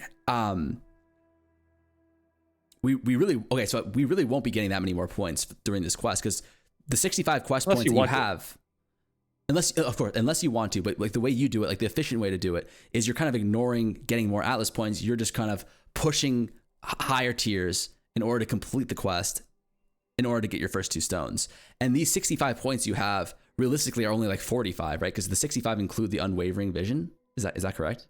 Correct. That is correct. So we're essentially going from 27 points to 45 points. After we finish white maps, we have 27 points. And then by the time we finish the first 2 stones, or you finish the first 2 stones, you're going to have around 45 points. So you're really just climbing the ladder, right? Yeah. Okay. Understood. And then after you finish these first 2 quests, this is when do you start going back and clearing out some of the Atlas and start getting some points? Or is this where we go straight to the quest 3 or the 3rd and 4th stones? You can do both at the same time. Technically, for min-maxing, you can all your completion via Kirak missions and stuff. But like honestly, what people often do is like they'll just prep a bunch of like completion maps, is what we'll call them at that point. Like you have in your inventory, okay, I got like 6 of them. Let me just go like blast them real quick, you know. Buy from Kirak. It's like every time you do a Kirak mission, maybe check his shop. You'll build up the pool. Okay, but are we prioritizing like? So we're kind of sorry, I missed that. Are we prioritizing going for like the 3rd and 4th stones immediately after the 2nd, or do we kind of start building up our pool again? You want to build up your map pool, but more importantly, you need to build up your character power. Not many builds can defeat Maven and Uber Elder on essentially what I'm going to call a gamble gear. Or like, yeah, it basically just is gamble. We finished the campaign, we gambled for gear. Maybe we upgraded our weapon. If you're playing Peacock, you didn't even do that. You just doubled your gems. Yeah. You're probably going to need the next level of damage scaling or defense scaling. For your build, that will probably be suppression. You're going to start trying to min-max suppression on your gear. It's really important. Okay.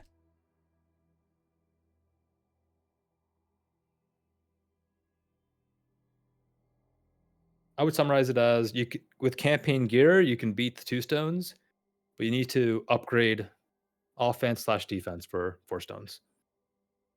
And you will feel it immediately. You will know if you need to, because you will do like, you know, a Phoenix map or a Minotaur map on the way, and you're going to feel the build is not ready. Okay, got you. Right, because are those the invitations where you need to fight like all 4 of those bosses plus the Maven, and then like all 4 of like the other bosses, like the Shaper, Elder, whatever, plus the other guy? Is that how it works? So there's like the individual maps. So there's Shaper Guardians. There's like Phoenix, Chimera, Minotaur, and Hydra. Oh, okay. And then technically you can witness them, and then you could do an invitation with all of them. I see. So you'll know from like your first like Shaper Guardian or Elder Guardian, I guess I should add that too. Whether like you're ready. Shaper Guardians are generally a little bit harder than Elder. Elder Guardians are kind of the free one. Elder is like the free one. That's the wake up call for like. Yeah. Okay, got you. Okay. 16s. So I get like this is going to be like a huge like difficulty increase going from 2 stone to 4 stone. How do you recommend bridging? What's that? Oh, sorry, I was just talking. I was saying it's a very big one. I was agreeing with you. Yeah. Oh yeah, huge. How do you recommend bridging this gap between like going from like this power gap that we have here with like our defenses are low and our defenses and offenses are probably too low, with our Gamba campaign gear. And like you said, like for me, for example, it'd be like I get more suppression on my defenses. Is this through just like more skill points, or is this through like I need to farm up some gear? Like I need to have like a 5 link. I need to have. Okay. And do we do this passively through like, getting more of our Atlas points, or is this kind of like is there like a efficient, like the most efficient way to do this? So you're gonna find some items along the way, potentially, Uh-huh. not guaranteed. You might find something like, oh, this item's really great. It's like double res, mat T1 suppression, high life roll, yeah, evasion base. Like, dude, this thing's amazing. Might get that. If not, then you'll either need to think about gambling. If you don't want to gamble, maybe you need to buy it off trade. And if that's not an option, then maybe you need to craft it. So we need to talk about Atlas trees now. At 50 Atlas points and 100 Atlas points, you unlock a second and third tree. Mm. Typically, what I would do in a 4-stone run, the first Atlas tree I use for helping me progress the Atlas. The The one Kirax that stuff. you Yeah. Mhm. exactly. And the second Atlas tree, I'll have for like crafting. So like a lot of crafting mechanics. And then Oh. sometimes I will combine that same tree with like harvest, because harvest also has crafting mechanics, but it also has juice, which is very important to re-roll the fragments. This is like more like RNG mitigation type of thing, which Mhm. I believe is important for everyone. I don't know if people actively trade the fragments or not. Okay. I see. And this Yeah. 50 Atlas point requirement for the second tree, does Unwavering Vision count towards that or no? No. That would Okay. be very strong. Yeah. Okay. Because I was thinking, oh shit, we get that pretty early then, but Yeah. I guess not. Okay. So then, okay, wait, maybe this is the best way to do it. Is like, obviously, like, you know, when you're doing the 4-stone rush, you're not really taking into account like what happens after the 4-stone, right? So you might be doing like for a speed run, the way you're going to play is a little bit different. But like on Leaguestart, for example, this league you're playing trade. Like, how are you like after you get your 2 stones? Like, what is your game plan? Like, what are you doing in order to kind of bridge that gap there yourself? Like you're self farming all these currencies and you're crafting your gear, right? Or are you just gonna say like, oh well, you know, like I can buy like are you self farming essences? Are you self farming like harvest? Like, can you buy those life forces? Can you buy those essences instead? Or are you gonna be so far ahead of everyone that like no one is even farming essences and no one's farming Generally, my life forces? experiences, I have not been able to buy these crafting orbs you've mentioned just because of there's no one really selling them. And if they are, they're not really for like reasonable prices. So it usually has been self-farmed to a degree. So it would either be second tree with some extra crafting nodes, or maybe it's like a hybrid crafting / progression type tree.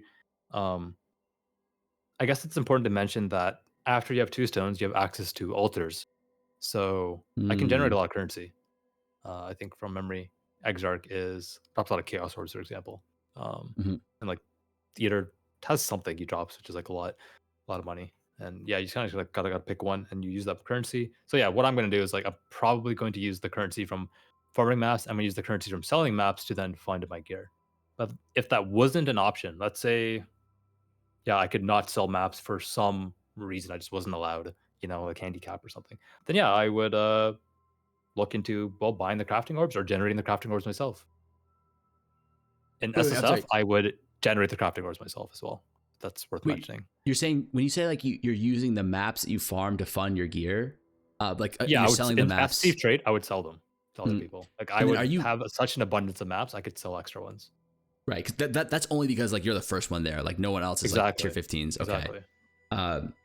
When you said you're buying like for your gear upgrades, are you pretty much self crafting your own stuff then? Like you're just gonna buy the mats, you're gonna buy like a base, and then you're just gonna craft it up real quick, and then keep moving forward. That just depends. I think this is true for both games that people place a premium on strong items, whereas if you have the knowledge, you can craft it for significantly less.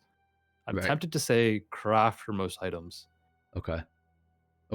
That makes sense. I guess I haven't picked my exact build yet. Like I don't know if I'm gonna be leveling Wonder or bows. Probably bows and maybe some Wonder. Like I'm gonna be honest, sometimes I'm the typical PoE player and I might change my mind tomorrow. It's like, yo, I'm playing. Yeah, for sure. So. And are you like for this specific stage, like this transitionary period, are you just saying like, fuck it, I'm just gonna craft up like a weapon, and then I'm gonna craft up a body armor, and then maybe like some MS boots or whatever, and then I'm gonna start going for the tier 4? Or is it like you're going through like the whole thing? Like you're going like, I need to upgrade my helmet, I need to upgrade everything. That is kind of how it goes. So there's 2 things here. There's one, like a bunch of stats I might want to check off like on the way. So 30 MS boots right away. Like I want that ASAP during the early mapping section. And then yeah, so I will also talk about the weapon or like whatever. Let's say I'm playing a bow build. Okay, big weapon, number one prio. That's so prio, so prio. Second biggest damage source, the quiver. Big prio, big prio. Third, now we're talking probably about jewelry, right? Rings. Probably, I put the amulet above the rings. Actually, the amulet has more damage modifiers there. Then maybe the fourth one or fifth one would be gloves in this case, if I don't need the resist or whatnot. Oh, interesting. So, yeah, I kind of check off these things to a reasonable degree. And then, yeah, it's exactly like you said. You know how it goes. It's like, okay, I need to change one item, or I need to equip this unique item. But that also means like I lost a resist, or I lost these suffix slots, and like I gotta change like every single piece of gear now. Yeah, That is so normal. It's just how it goes. Like, man, I'm Okay. missing 30 attributes. Are you kidding me? Like, or 2 decks, like, or strength. It's just how it goes. But yeah, you do those big swaps, and like maybe after you prepare all these items, maybe start adding like Eldritch implicits to gear, these type of things. Like you can do it a little bit early on like your temporary gear, but I usually save it for later. I see. And then during this like period from like when you're going from tier 2 to tier 4, are you just trying to push the highest level maps you can? Like if you have a tier 13, are you running that, or are you saving it and like trying to finish up some of the yellow maps and then? So I have 2 stones. I should be in a position to sustain tier 16s. Tier 16s. Okay, so you're just running only tier 16s at that point. Yeah. And I should be... I guess I'm probably not doing favor maps if I'm rushing 4 stones, because then I need to do like the whole destructive play thing and like do the invitations. Wait, then when you're getting your 4th zone, like you're not really getting that many Atlas points then, right? If you're only running tier 16s, or are you able, like, maybe this is something that I don't understand, is like, are you able to run the tier 16 variants of the lower tier maps in order to get your Atlas points? Or you can. Okay, and you can sustain that yourself. Yeah. As long as it's like a connected map, right? Or something like that. Like, yeah, I didn't remember. Kirak also always sells random maps, and like you just press Alt and you just quickly mouse over, and like if it's green, you already have it. If it's red, then you don't. And the Kirak maps though, they're like expensive as fuck, right? Aren't they like 21 like cartographer chisels for like a tier no, a tier 16? They're like a chance. Oh, tier 16, it might be like a Chaos Orb too. They can go up to like 10C and stuff, but like, so for the red maps that are like many Chaos Orbs, unless it's like a Minotaur or a Hydra, I probably won't buy it. But if it's like a mission, I mean, of course I'm gonna run it. Because the missions are free, right? Exactly, no cost. Opportunity cost is just other missions, and that's it. That's it. All right, let me just take a look here.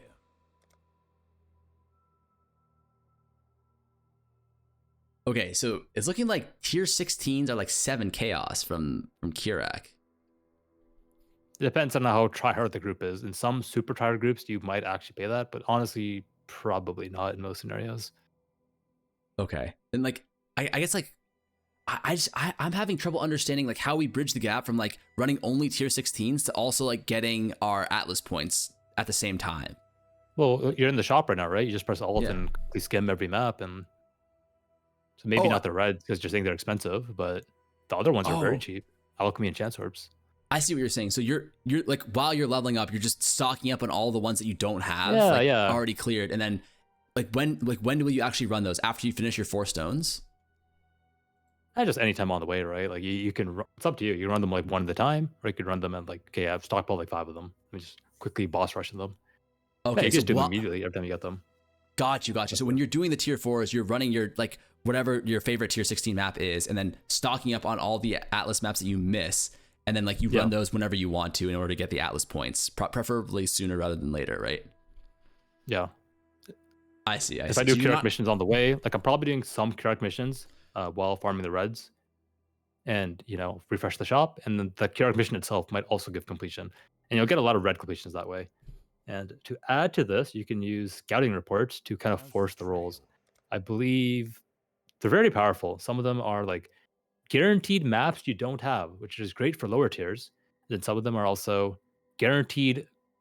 I don't know if it's guaranteed, but all the maps are corrupted, which is obviously really great for the red tiers, right? Because it bolts them already, and you can go like, okay, I can pick the one with the mods I can do. Got you. That makes a lot of sense. I'm gonna link a video in your chat. The video that I want you to watch later. Oh yeah, someone was asking about like, do you have a 2-stone video? I'll hold on. Let me link Havoc's. YouTube. Oh, do you mind if I upload this conversation, by the way? Oh yeah, no problem at all. All right, this is Havoc's YouTube. He does a lot. Like he already has done some speedrunning stuff. He's gonna post his P-Conk speedrun soon. He said. P-Conk soon. Maybe even that's his next one. You know, it takes him 20 minutes to do it. Maybe. So no 20 minutes, man. Holy shit, this guy's crazy, dude. 20 minutes, act 1 to 10. He said. On his mama. I mean, you click on the homepage, you know, check the top playlist there. Let me see this. Oh my god. Oh, what is this? Gotta flex a little bit. Oh, I mean, you're there, but yeah. The home part. I got the playlist from the other channel, you know, me and my 7,000 YouTube channels. Yeah, brother. You got too many YouTube. I got so confused trying to find your YouTube because I was looking it's at the meta. I'm sorry, I don't know how to explain. Everyone okay. Some people tell me what you just said, too many YouTube channels, but then I know the pros and they agree with me. Okay. All right. Maybe that's my problem. That's like like I'm off meta right now. Like, okay, I need to there's like so much more. nuance. Okay, we're not pobbing a YouTube build now. Let's stick to PoE. This is my take. True. Like, hold on. Let me ask you on your fourth waystone or your fourth stone YouTube strat. Okay, like how do you get 40K subs? Like how do you get to the 50K sub mark? More videos, bro. Just more videos.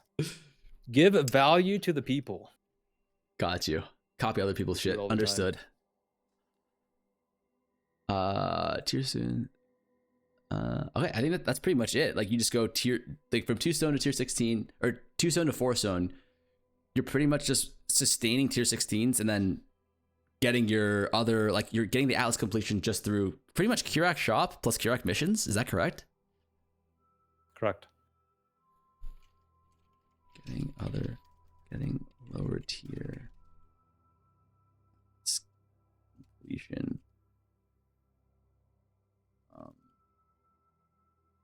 Kirak shop plus missions while running tier 16s. Okay.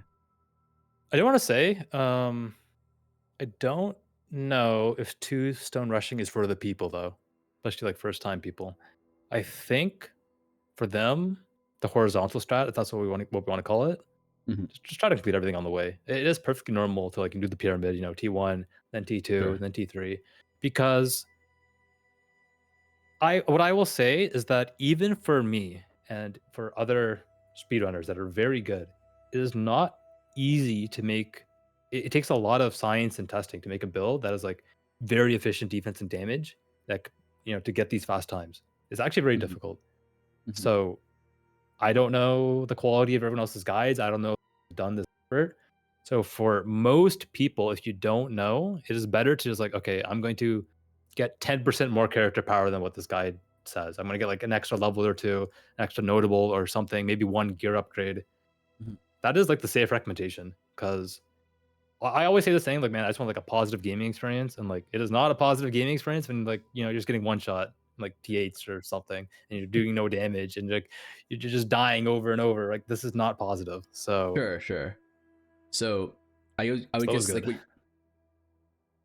I think that's exactly what I'm gonna recommend is like the sweat strat, which is like kind of like we were talking about, like the 2 stones, the 4 stones, whatever, which is I think what I'm gonna try and aim for myself. And then just the horizontal pyramid strat where you just go finish all the tier 1s, then finish all the tier 2s, then finish all the tier 3s. That's perfect. So on and so forth. And then you just take your time, get through campaign. And I mean, for that strategy, is that kind of a strategy where you would actually recommend then getting a 132 out of 132? Like naturally you would have to, right? I recommend getting all the completion along the way. I don't like saying 132 out of 132 because that involves a lot of unique bosses, invitations and stuff. Got you. But all of the you want to get all of your Atlas points. Yeah, get all the Atlas points from the maps and got you. That is good advice. Yes. Okay. And invitations as the players are ready for them, because from what I believe, for someone that's new to the game, just doing all the favorite maps will take them time. It's like, okay, which one is it? What do I need to do? Okay, what flask do I need for this boss fight? They might even fail it, you know, especially because like. So it's like there's 2 sides, right? One side is like, okay, just buy the carry, and then, but then I know there's the other side where it's like, I want to experience this, I want to learn this for myself, right? Sure. And for the experience, I want to learn it for myself side, It's going to take them some time, but they will learn a lot doing it though. They'll set them up for a future of success in the game. Yeah, I think that makes a lot of sense. I think that's great. I think it's a lot to digest. I'm definitely gonna have to follow up with you on some of this stuff though, because I want to do like probably a couple of days of testing or like a couple of days of practice, and I'll definitely come into things where like we probably miss something, and I'll be like, oh, what about this? What about that? Yeah. Are you gonna be streaming these next few days? Oh yeah, definitely. Just gotta get them runs awesome. in. It sounds like I need to get this P-Conk run in. It seems to be very high. That's what the people have been asking for. I don't know. Yeah. It feels like it would be irresponsible of you not to get the P-Conk. It would be very irresponsible not upload. Yeah. I understand. I just understand. Are the P-Conk nerfs like meaningful at all? Or like not really, right? Like nothing really changed, just a little bit slight damage nerf. You need to roll your floss more. So I'll give you the E-Conk side of things. E-Conk was so strong that it was 10 minutes faster than Bose. So like 2 hour 18, whereas Bose was like 2 hour 30. And during the run, I was just clicking all the mobility nodes and taking my damage nodes later and doing like no damage crafts on gear. So while E-Conk did get nerfed significantly, you can have a similar power now. You're gonna move slower because you're gonna have to actually click damage nodes now in Act 3. You're gonna actually have to like do some crafts on your gear in Act 3. So like it's still gonna be like a 230. It's probably like a 10-12 minute nerf. It's not dead. So if it's like simple, if it feels comfy for people, I recommend playing it. So yeah, I can play P-Conk this patch and like I kind of get an idea of like where it's sitting. But a bit of a guesstimation, I would say it's okay, you just need to get your floss. And it's probably like, okay, maybe don't rush freedom of movement, maybe don't rush fleetfoot. Let's get this damage cluster here first. And that's probably gonna do a lot. This is P-Conk, not E-Conk, right? That you're talking about. Okay, got you. Because E-Conk, from what I heard, it's dead, right? Like it's completely like unplayable. No, it's not dead. I'd say it is equal. It's not busted anymore. It is balanced now. It's balanced. Okay. I understand, like, okay, something got a nerf. It's just edge now. It's no, it's just balanced. It's just classic overreaction. Okay, got you. That sounds good to me. Where are actually the UV 3.27? What are the actual P-Conk nerfs?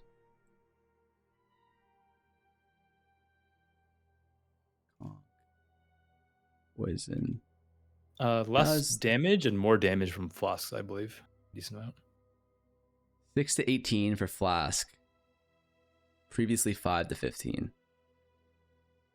Now has added damage previously. Ooh, the flats got nerfed by like 20%. That's a lot. I'll be honest, I think it's fine. So here's an example. Spectral Throw is actually a very high damage skill. And like I could have like a triple LE sword or axe on Spectral Throw, and I'm like excited about that. But then it's still worse than P-Conk right now at level 12 on Reveal. Oh shit, okay. Now it's like, okay, this 3-link P-Conk is not equivalent to like a 6 mod level 12 sword. You know? It's equivalent to like a 3 mod level 12 sword now. That sounds still pretty good to me. Got you. Okay. And then what about like at the end levels? Do you think that's like going to be a meaningful impact? Like, maps day 2 kind of thing with like the minus 20%, or is the flask changes going to like kind of negate that? I can't say definitely, since I haven't looked at that POB super recently, plus the in-game testing.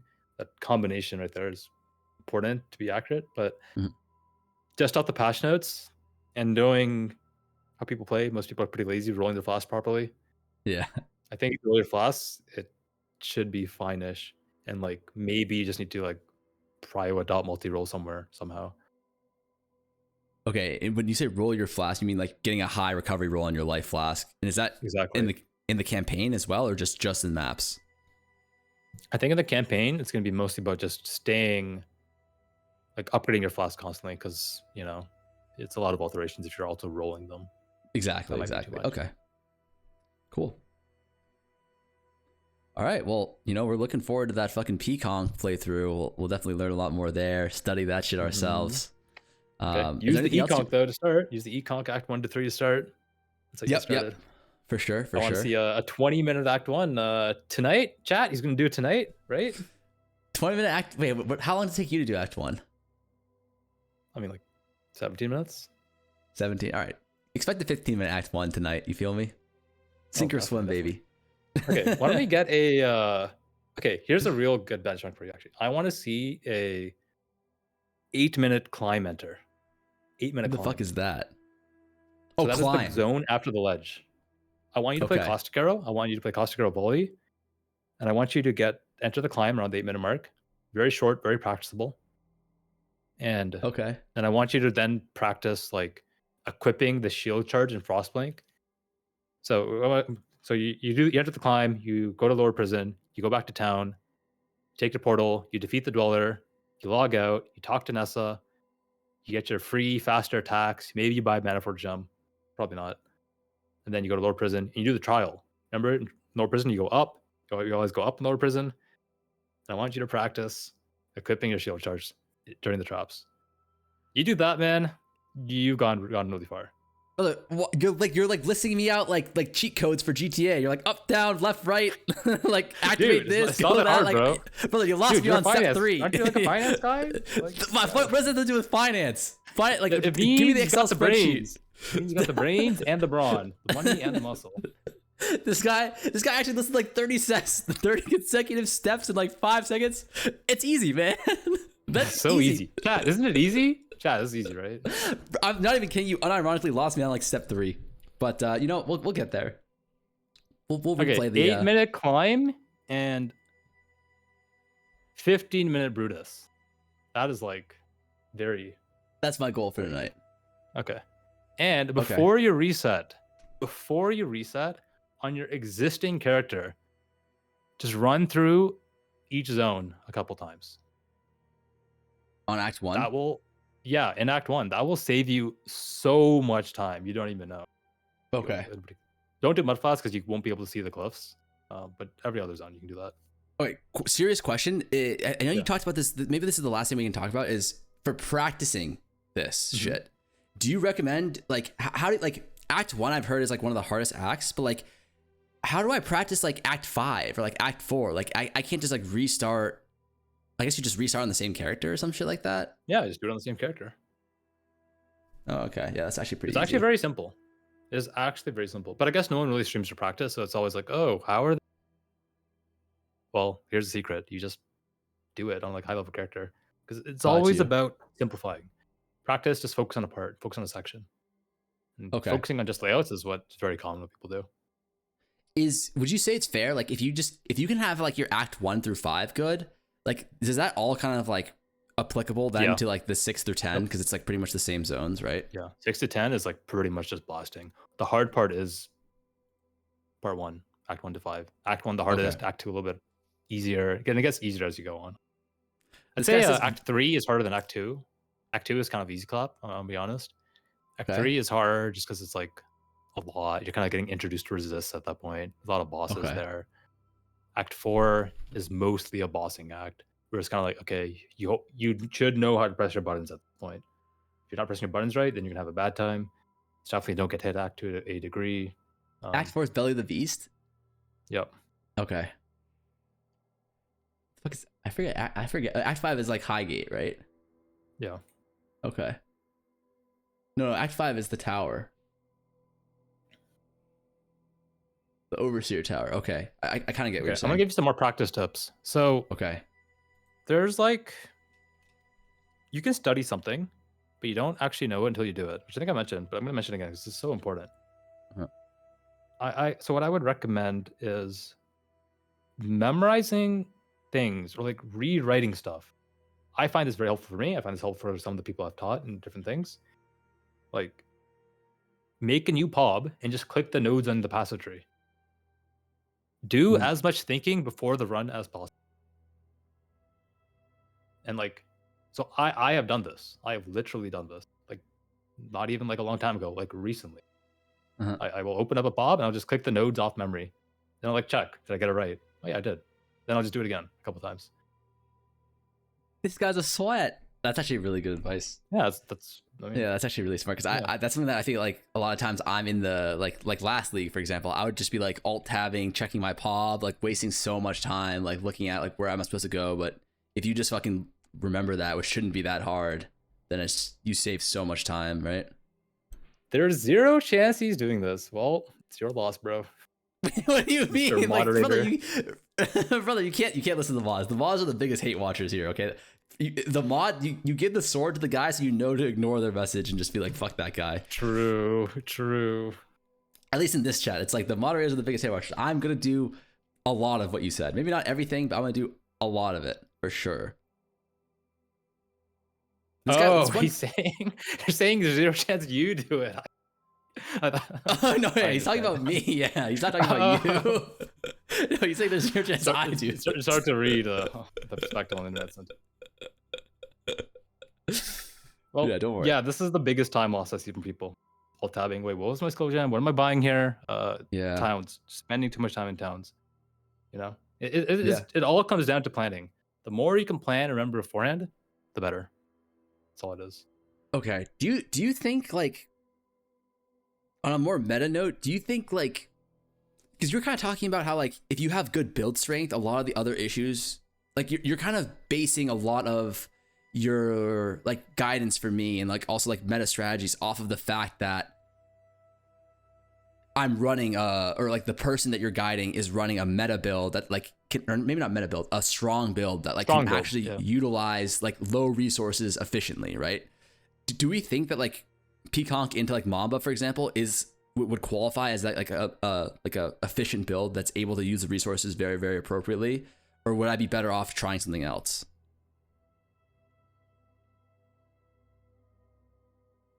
Just thinking. When you say resources, can you like expand on that?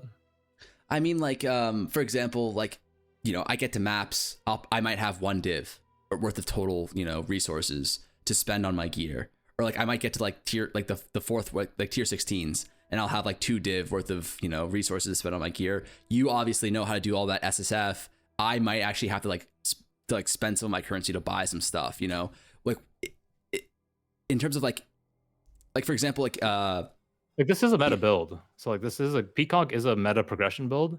Then like Mamba is like, from what I understand, a meta endgame build. I don't think there's any issue of are you going to get anything when you spend currency? Like, or do you have the power? Do you have the ability to spend currency to improve playthrough? I think both builds will say yes. Okay, so like there's no problems in terms of like running that versus running like, you know, like whatever the Fubgoon build is or whatever like the Rue build or whatever the Jung build is. Like they're all going to be like, I guess like what I'm saying is like, you know, like, okay, think about like this, like you, like me as a speedrunner, I'm like, you know, tier 7, right? You as a speedrunner, like tier 0, and like, you know, you and Ben, like you might be better than Ben 1 league, Ben might be better than you 1 league, or like you, Jung, or like whatever, whoever like the top speedrunners are, right? Like I guess like if you kind of compare that with builds, right? Is this build gonna be like at the same level? Maybe not as good, but like at the same level as like, you know, the giga meta builds that like, you know, Fub's gonna put out or whatever other ones that pop up. Like, are they the same tier? Does that make sense? Peacock, I think I understand what you're asking. Peacock is a very fast progression build. Okay. I would not be concerned about his progression power at all. And so there's, again, I see it as 2 tiers of builds. There's the progression meta builds, which is Peacock, and then there's like the end game builds, which is you know, Mamba. You mentioned Venom Gyre. That could be both, actually. Peacock can also be both. So I believe you go Peacock of bouncing late game, right? Yeah, I'm not too concerned. You're not like picking a bad option. Okay. Yeah. Like the build's fine. I guess what I'm saying is like if you're piloting this build versus whatever build you end up piloting, right? Like will it still take you like 24 hours or like 8 hours to get to like, you know, whatever, like 4 stones, or will it take you like 8 hours and 10 minutes versus like taking you like 9 hours, you know what I mean? And then like how long will it actually, like if you have the same amount of investment when you're actually running your first juice farm, you know, are you running the farm as efficient, like within like 90% efficiency of like a tier, like the best build? Do you see what I'm saying? Like that's not an issue, it sounds like. I don't think that's an issue. Okay. And cool. I would even expand this line of thinking a little bit more. I think for Leaguestart, you got to think about where are you going to spend most of your time. Most of the time is going to be in the actual end game farm. So it's all about how strong are you there. So I'm not too worried. Like, let's say let's say I wanted to play a build and it took 8 hours longer than some other build to get there.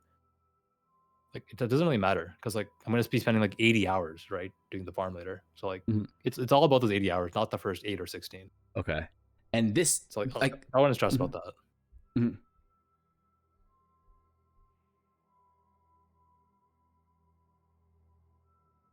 30 minutes yapping.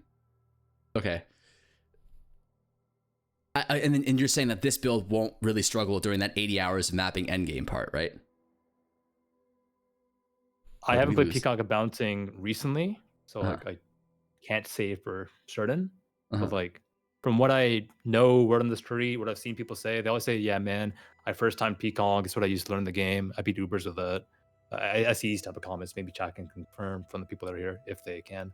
I think Peacock's a pretty safe choice, honestly. Okay. Peacock can farm to gear swap to Mamba by end of day 1, and Mamba is Giga. Okay. I think Tuna might be posting some Mamba something, so I would definitely trust what Tuna posts. Got you. Okay, awesome. That's really cool. Okay, my homework is 8-minute climb, 15-minute Brutus. And some guy in chat said if I can finish Act 1 in under 20 minutes, they'll donate 100 subs. How impossible is that? That is... Dude, you have the whole week, bro. That's so easy. No, he said tonight. I mean, no, this is impossible. Oh, tonight. I mean, drop some movement speed boost. Anything is possible. Oh shit. Oh shit. I mean, if we screen share off Discord, and you're in my ear, then I tell you where to go.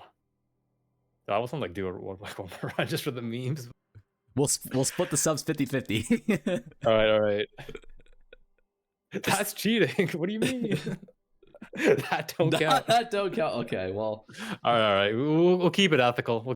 Yeah, he'll just. How about this? What if I have the second monitor? He has to DM me the correct answer. I'm out, cheater. Okay. So it sounds like you're gonna hear some like crazy like GTA cheat codes then up, left, circle, counterclockwise. Like look at the rock. Oh, look at that, dude. Look at the broken table. Do you see that angle there? Like it's diagonal. It's opening. Don't go in the dead end. The passageway is too narrow. Like meanwhile, I'm just like running straight into the wall. Like nope. This is why I said go left, then go up, then go right. That's why I gave you those instructions instead. Okay, and then think about that as well. Think about like your first move, like it's chess, right? Like what is a good first move for each zone, and you're gonna figure it out, like just by repetition, basically. Okay. And again, wait. You got a whole week, and this is like obviously you want to practice the end game as well, like play your build at a high level. Like whatever you get is whatever you get. Like don't over stress about like, oh man, I'm like an hour slow. I didn't get my sub 5 campaign, what have you. Don't worry about it, man. Got you. In the grand scheme of things, you're right. It's like 5 hours versus 6 hours. That's like a huge difference, like 20%. But in this grand scheme of things, that's 1 hour, right? Like it's like 5 or 6 hours versus the 100 hours of farm. In one day is like 48 hours, right? So like that's nothing. True. Quantum time machine over here, but yeah, this is true. Okay. On the last question I have for you, is there a general rule of thumb, is it for all maps, not just for like one specific layout of this? Like, should I go left first, up first, right first, like that kind of thing? Like, is there like go cross corner diagonal for the map? Like, is there sort of like one thing that I can, as a general rule of thumb, get me through the majority of the maps or the majority of the layouts? You can't just go right in every layout. You can't just but in a certain layout you might be like, okay, in this layout I will always go up. Okay, so you have to actually be you have to be knowledgeable. It's a per layout thing. Fuck. And is it like it's easier than you think? Because think about it, you're only picking between like 4 directions, down, left, right, and one of them is already excluded based off the entrance. Yeah. So you actually have pretty good odds of like learning a simple algorithm. Yeah, that's true. Cool. All right, I'm gonna practice it up. Is there anything else you want to say? I wish you best of luck on Leaguestart, I suppose, in the practice. Thank you so much. Hopefully, I'm going to send you some more messages. Maybe we can do something similar again, or probably not, though. I know you're going to be really busy coming up, but I'll definitely reach out to you for more information on this. Thank you so much, Havoc. Guys, Havoc616. He's got I think 25 different YouTube channels. Go subscribe to all of them. Watch all of his videos. He's gonna be streaming all this next week too, and he's a goated speedrunner. One of the best. Him, me, Ben. We're all up there. So definitely check out his content for sure. And he's gonna be doing a lot of these. Like I think he's gonna be doing a Peacock one of these speedruns in the next week. He already did an Econk one, so it's gonna be pretty similar to that. Check him out. Thank you so much, Havoc. Appreciate it. Nice hanging out, chat. Good luck, Farmer. You got this. Thank you so much, Ben. Have a great night.